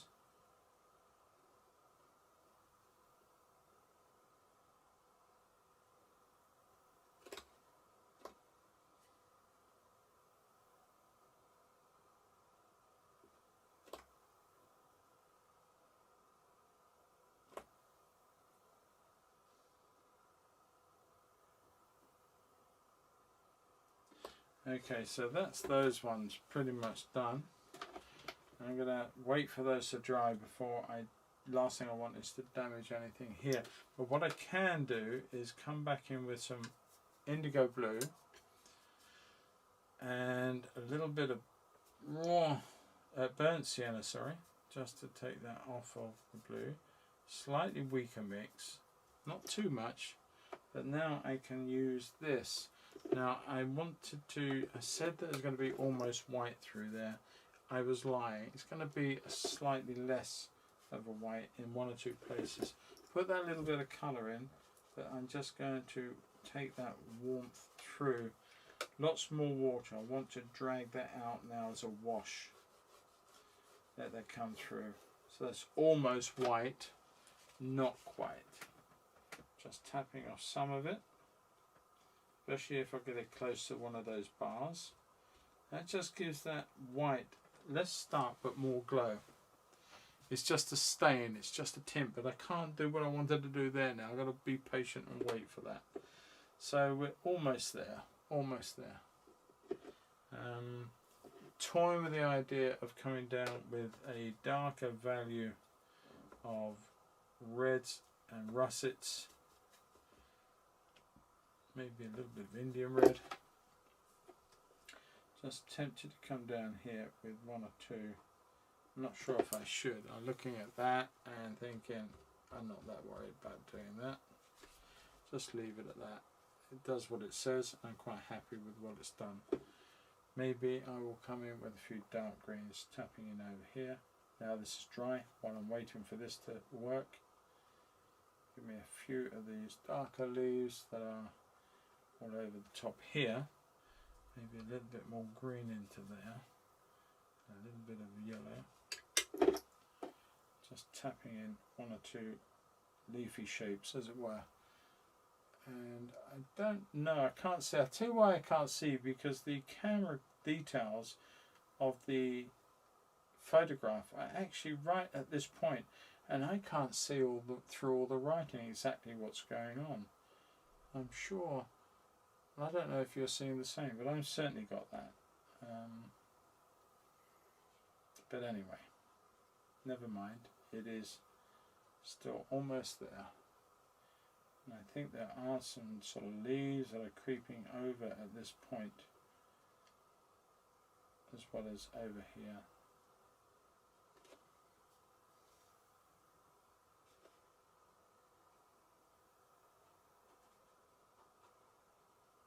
Something like that. You can get away with it. I don't want to put too much over. Just suggestions. That'll be enough.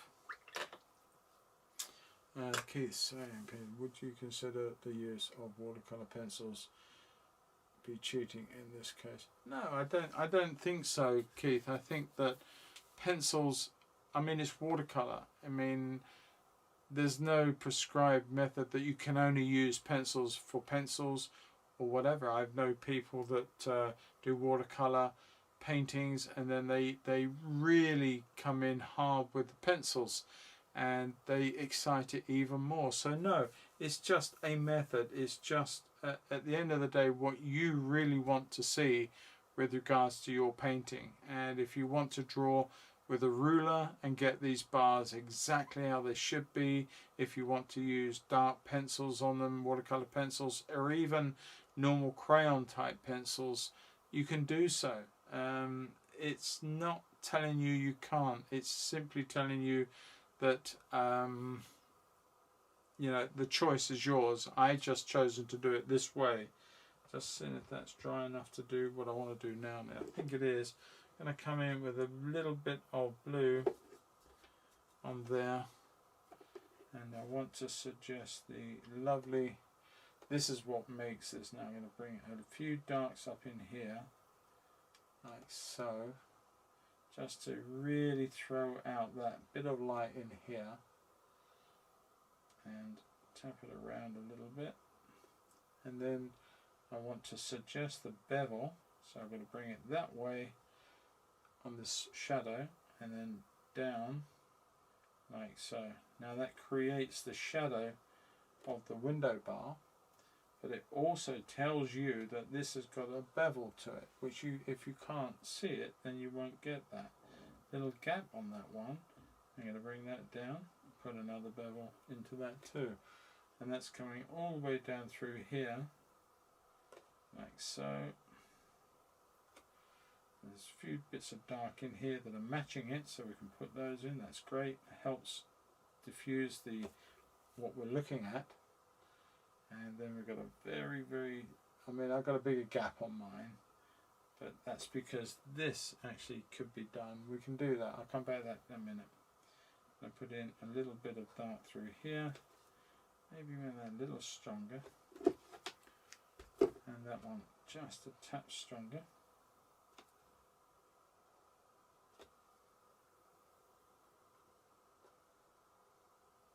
Like so. A few other taps here and there, or bits and pieces that are in here. Dark bits, little shadows, little crevices.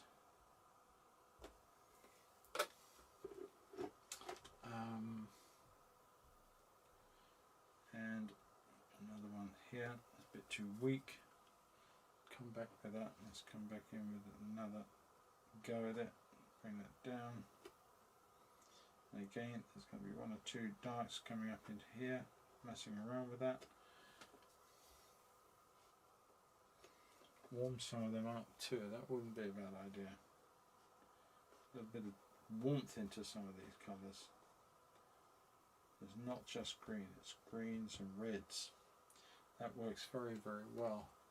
And of course we get very little shadow in here because we've got quite a bit of dark happening up in these areas here where it's in quite deep shadow. I put a bit of violet into the reds that I were using. Just bring those to a nice dark area. So pushing away into there. And that will form part of that shadow on that one, not a problem.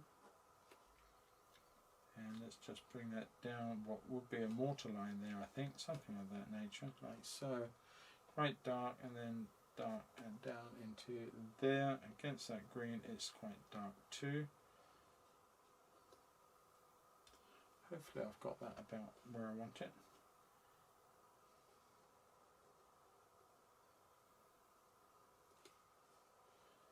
one or two reds up in here too, so I'm going to mix some of those up.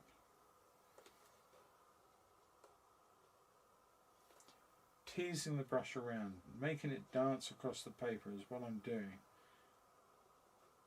Tapping. Just little marks. I'm going to put in one or two little sort of suggested shadows that there might be a tree or something that's going on there. It's just reflecting on this side of the window. Just a few marks, not much, just a couple.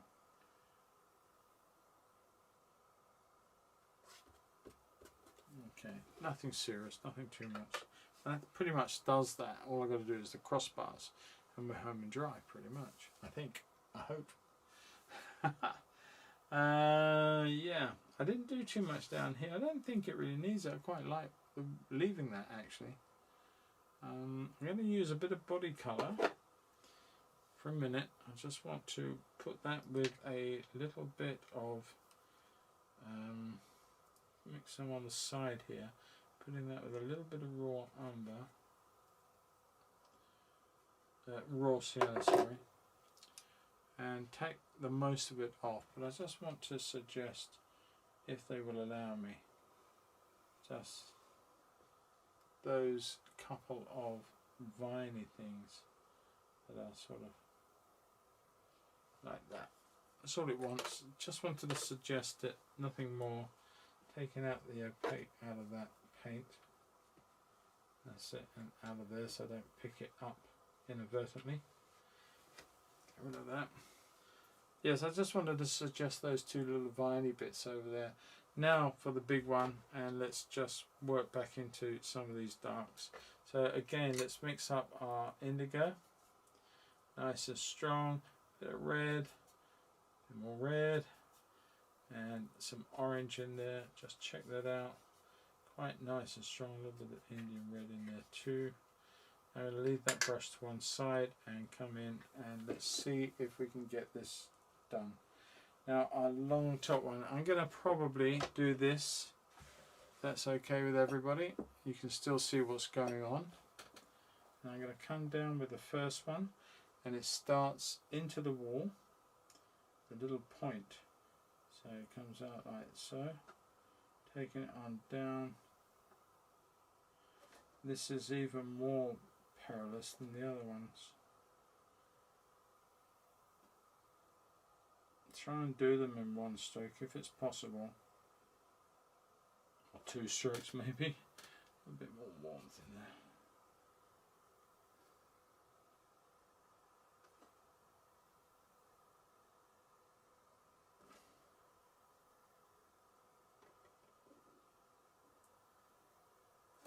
I think I should have used a ruler.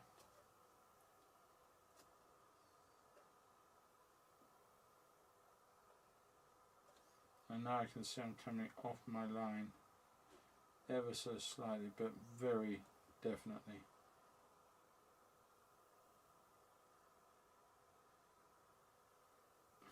Take that to there.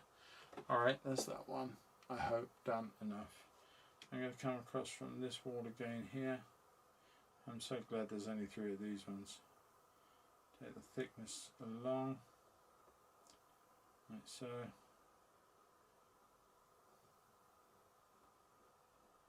Like that to there. Now that I need that to marry up, I've just made a bit of a boo-boo there, can't help that. I'm going to take that down through only 1/2 now, the lower half of the bar, and again the lower half of this bar, and I'm hoping that by doing so, that's gone off a little bit there.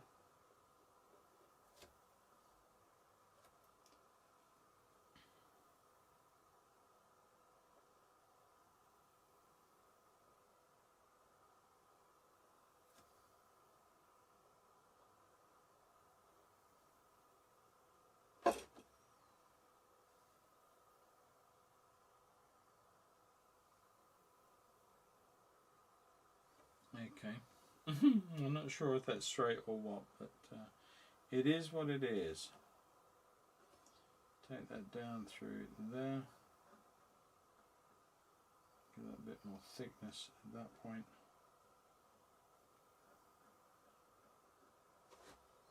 I'm going to take that halfway again to there. Same on this one. And again here.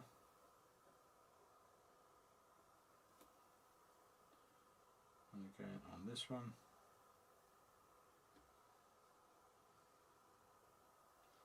Finally this one. Alright, now I'm going to turn this up and see what a mess up I've made of it. It's not overly great or bad, and I've noticed that actually looking at this one, it does go down and up, so if anything I'm a little straighter than the photo, so I'm not overly worried. But now I'm going to play around just equalizing some of these marks up here and here where there are some painting difference between the two. Well, I've got the paint and I'm just going to mix it up, just play around. Now I've got my lines, I can have a little bit more fun and just suggest shapes going into the metal or into the wall as a tie.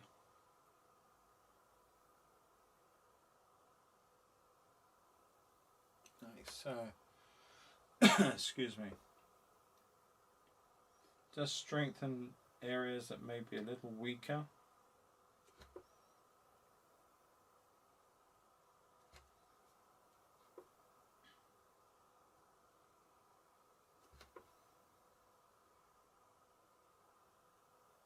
So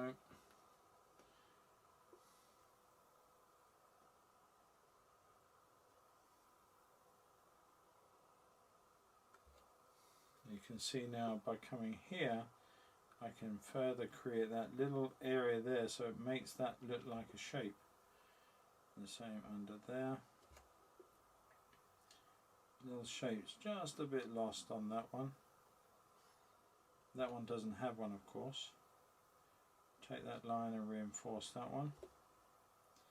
Check this one too. I am working against myself rather stupidly.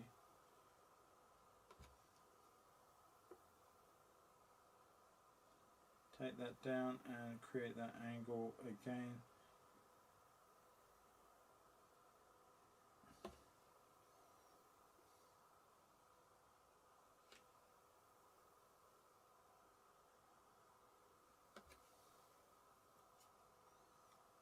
And another little bit for that angle there, just get that in.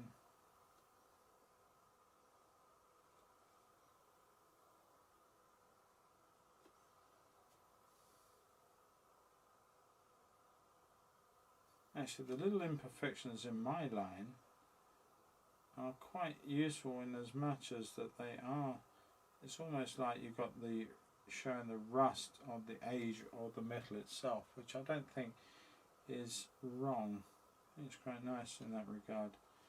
So I'm not unhappy with that at all. Just going to take that through there and across this one just to, oh, didn't mean that to happen. Hopefully that doesn't look too bad, and it's just a twig from outside that got in the way. That's the trouble with a rigger. If you work like flat like this too much, then you do run the risk of sort of flicking, not lifting the brush clear from the paper sufficiently that you don't get some sort of flick back when you touch the paper on the, drawing it away. Easy done, and that's what just happened. But there you go. I'm quite happy with the way that's gone. There's always something more you can do.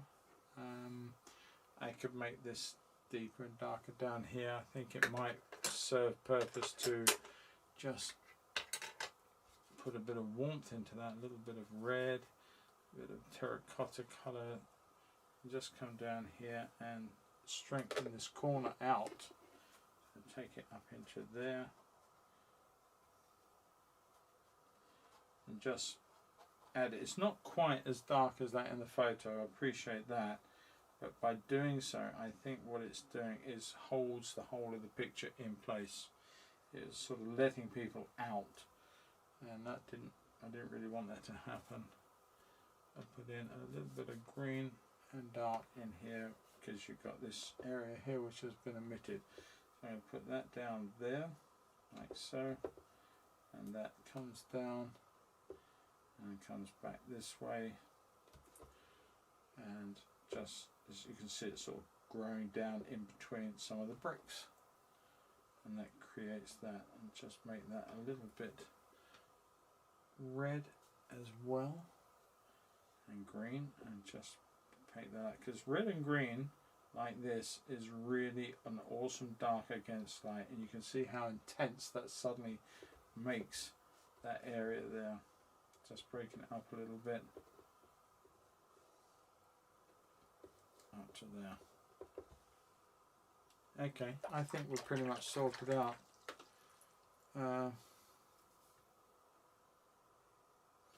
Thank you, Liam. Yeah, I mean, this is the whole thing, isn't it? You create the work and you build it up, and at some point it just pops, and hopefully that's what this was about, and hopefully it just popped. I think we got a couple of issues here I'm not too happy with. Got a little bit messy, if I'm honest with you. There's more leaves over the top I could have put in. I didn't. I'm not too worried about all of that.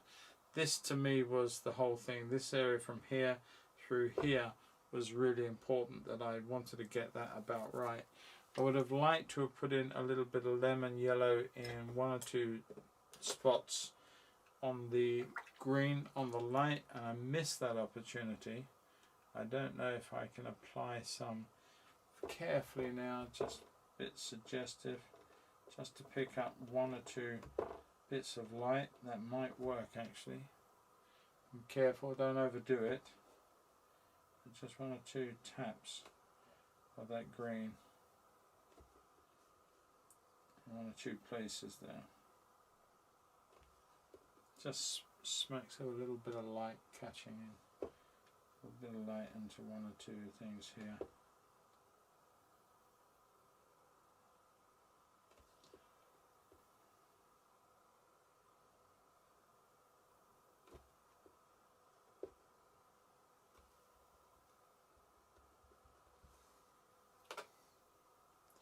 Nearly there, guys and girls. Not much more.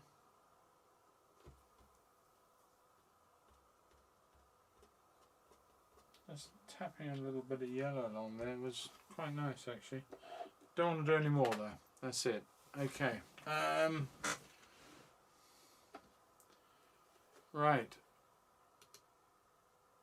We are done, I think. I'm just going to sign it and tear off the white paper or the stuff around it and see what we've got. I'm going to put a signature here.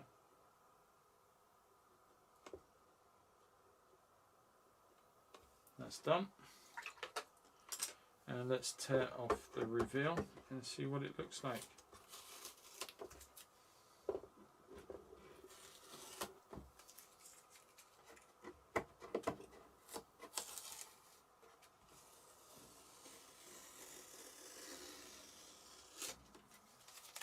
One down.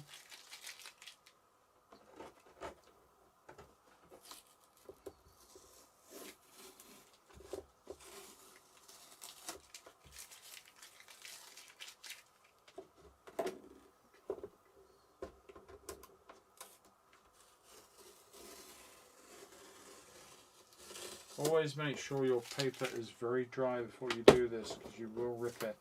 And if you are painting something that is taking several days, don't leave it several days. This stuff will bind the paper, even there's a little tear, and it will cause you a problem. So try and not leave your masking tape on too long. There we are, people. One old window to be found even today at Sissinghurst Castle, and I've had a wonderful sense of fun with this. I am just considering, do I do one more act? I might regret this. I hope I don't, but I'm just going to see if by adding that little bit of gouache body colour to reinforce what the masking fluid failed to do, that I might just pick up that extra bit of light on these bars.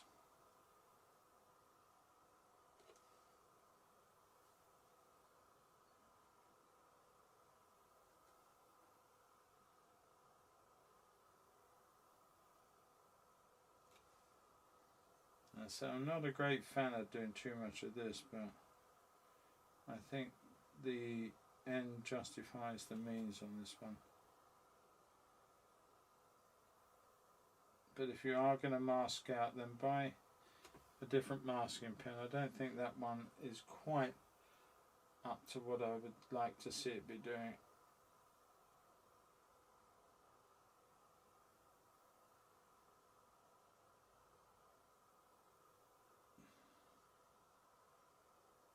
Put that little angle back in on these windows as well by doing this, if I'm honest, which is quite good. A bit of fluid, not much.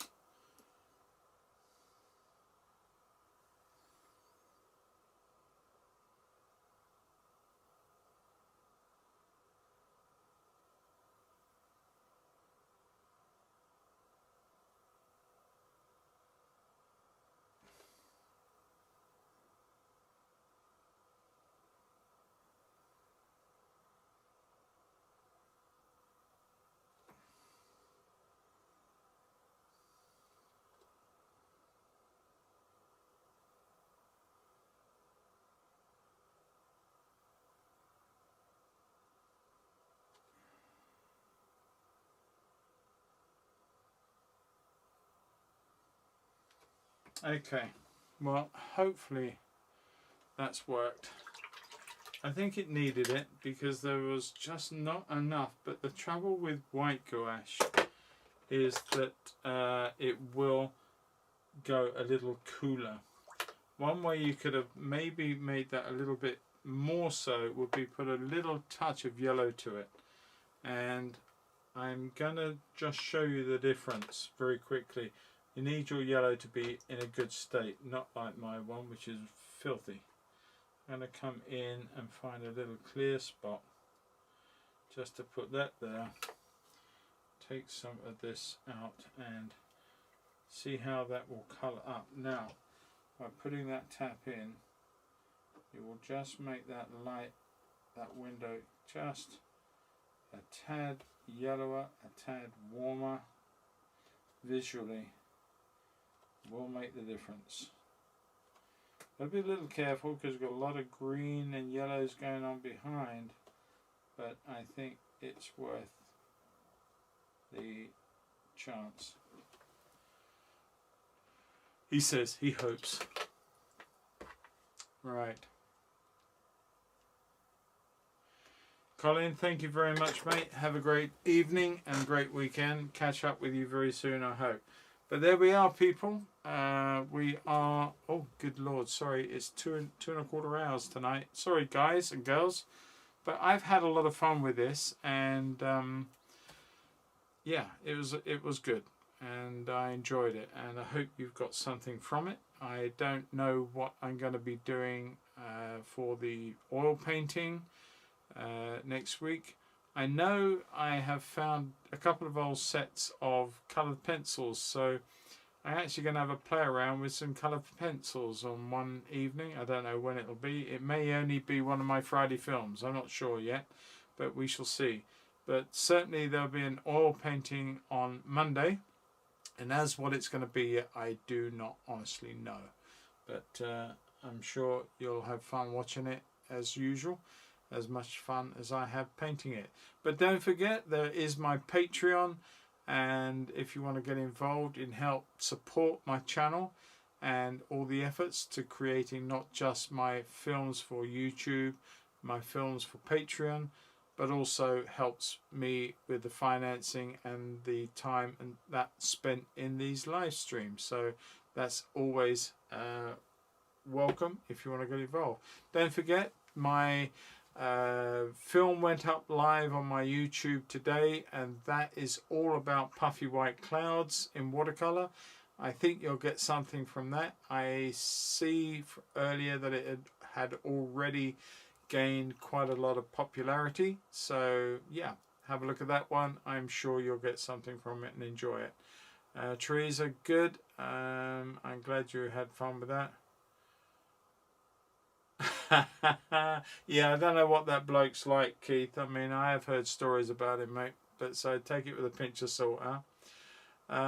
Yeah, but there you go, everybody. Joan, thank you. Good night to you. And I don't know if James from Spain is still with us. If you are, say hi before you go, mate. And Jim, are you still there? Oh, yes, you are. Great weekend, Paul. Yeah, thanks very much, Jim. You too. Stay safe, my friend. Michael, good evening to you. Have a great weekend also. Ben, you too, mate. Sue, I didn't see you there. So sorry. But good evening to you and good night to you, I suppose.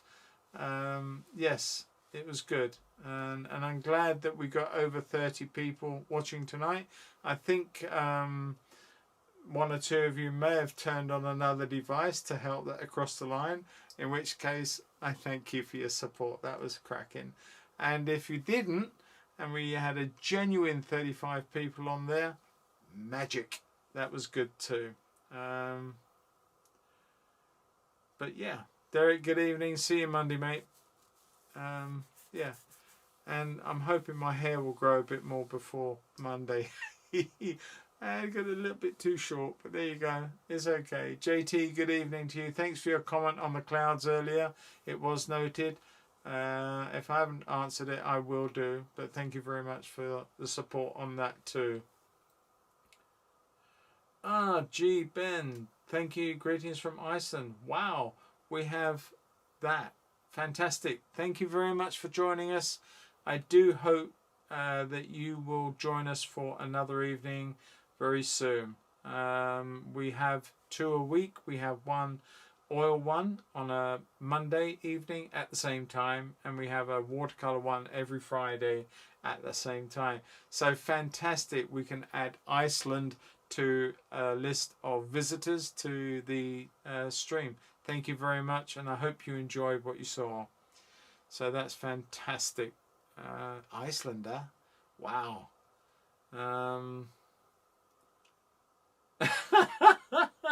Nice one, Keith. I should remember that. Yeah.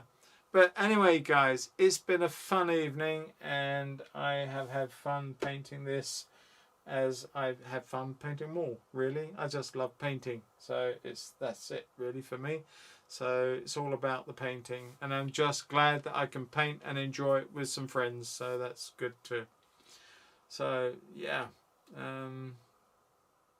Anyway, peeps, I'm going to leave this open for a few more minutes. Let everybody say goodbye to everybody else, and look forward to catching you all soon. I'm going to go and have a well-deserved can of Guinness, and that's my pleasure after my streams, and I look forward to that. So I'm going to watch the telly with my feet up, and I'm not going to think about painting anymore tonight. I'll save that for tomorrow morning, when I'll be straight back on with the brushes and doing something new. Alright, so everybody, stay safe, happy weekend, catch you all soon, and happy painting. Crack on, have a play with this, look at the puffy white clouds, use your scraps of paper up, don't throw them away, and you can practice that and have a lot of fun with that. Cheers, Liam. Glad you enjoyed it, mate. That's cracking. Wendy, good night to you. Judy, good night to you too. Thanks for joining us as always, and for your support. Thanks for everybody's support. It's great. I'm going to have a glug now.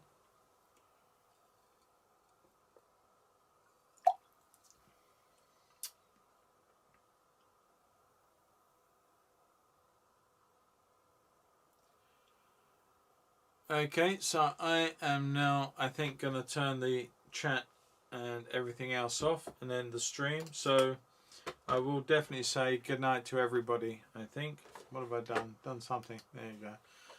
All right, so good night everybody. Catch you all Monday evening. Look forward to it. Take care. Have a great weekend. Bye.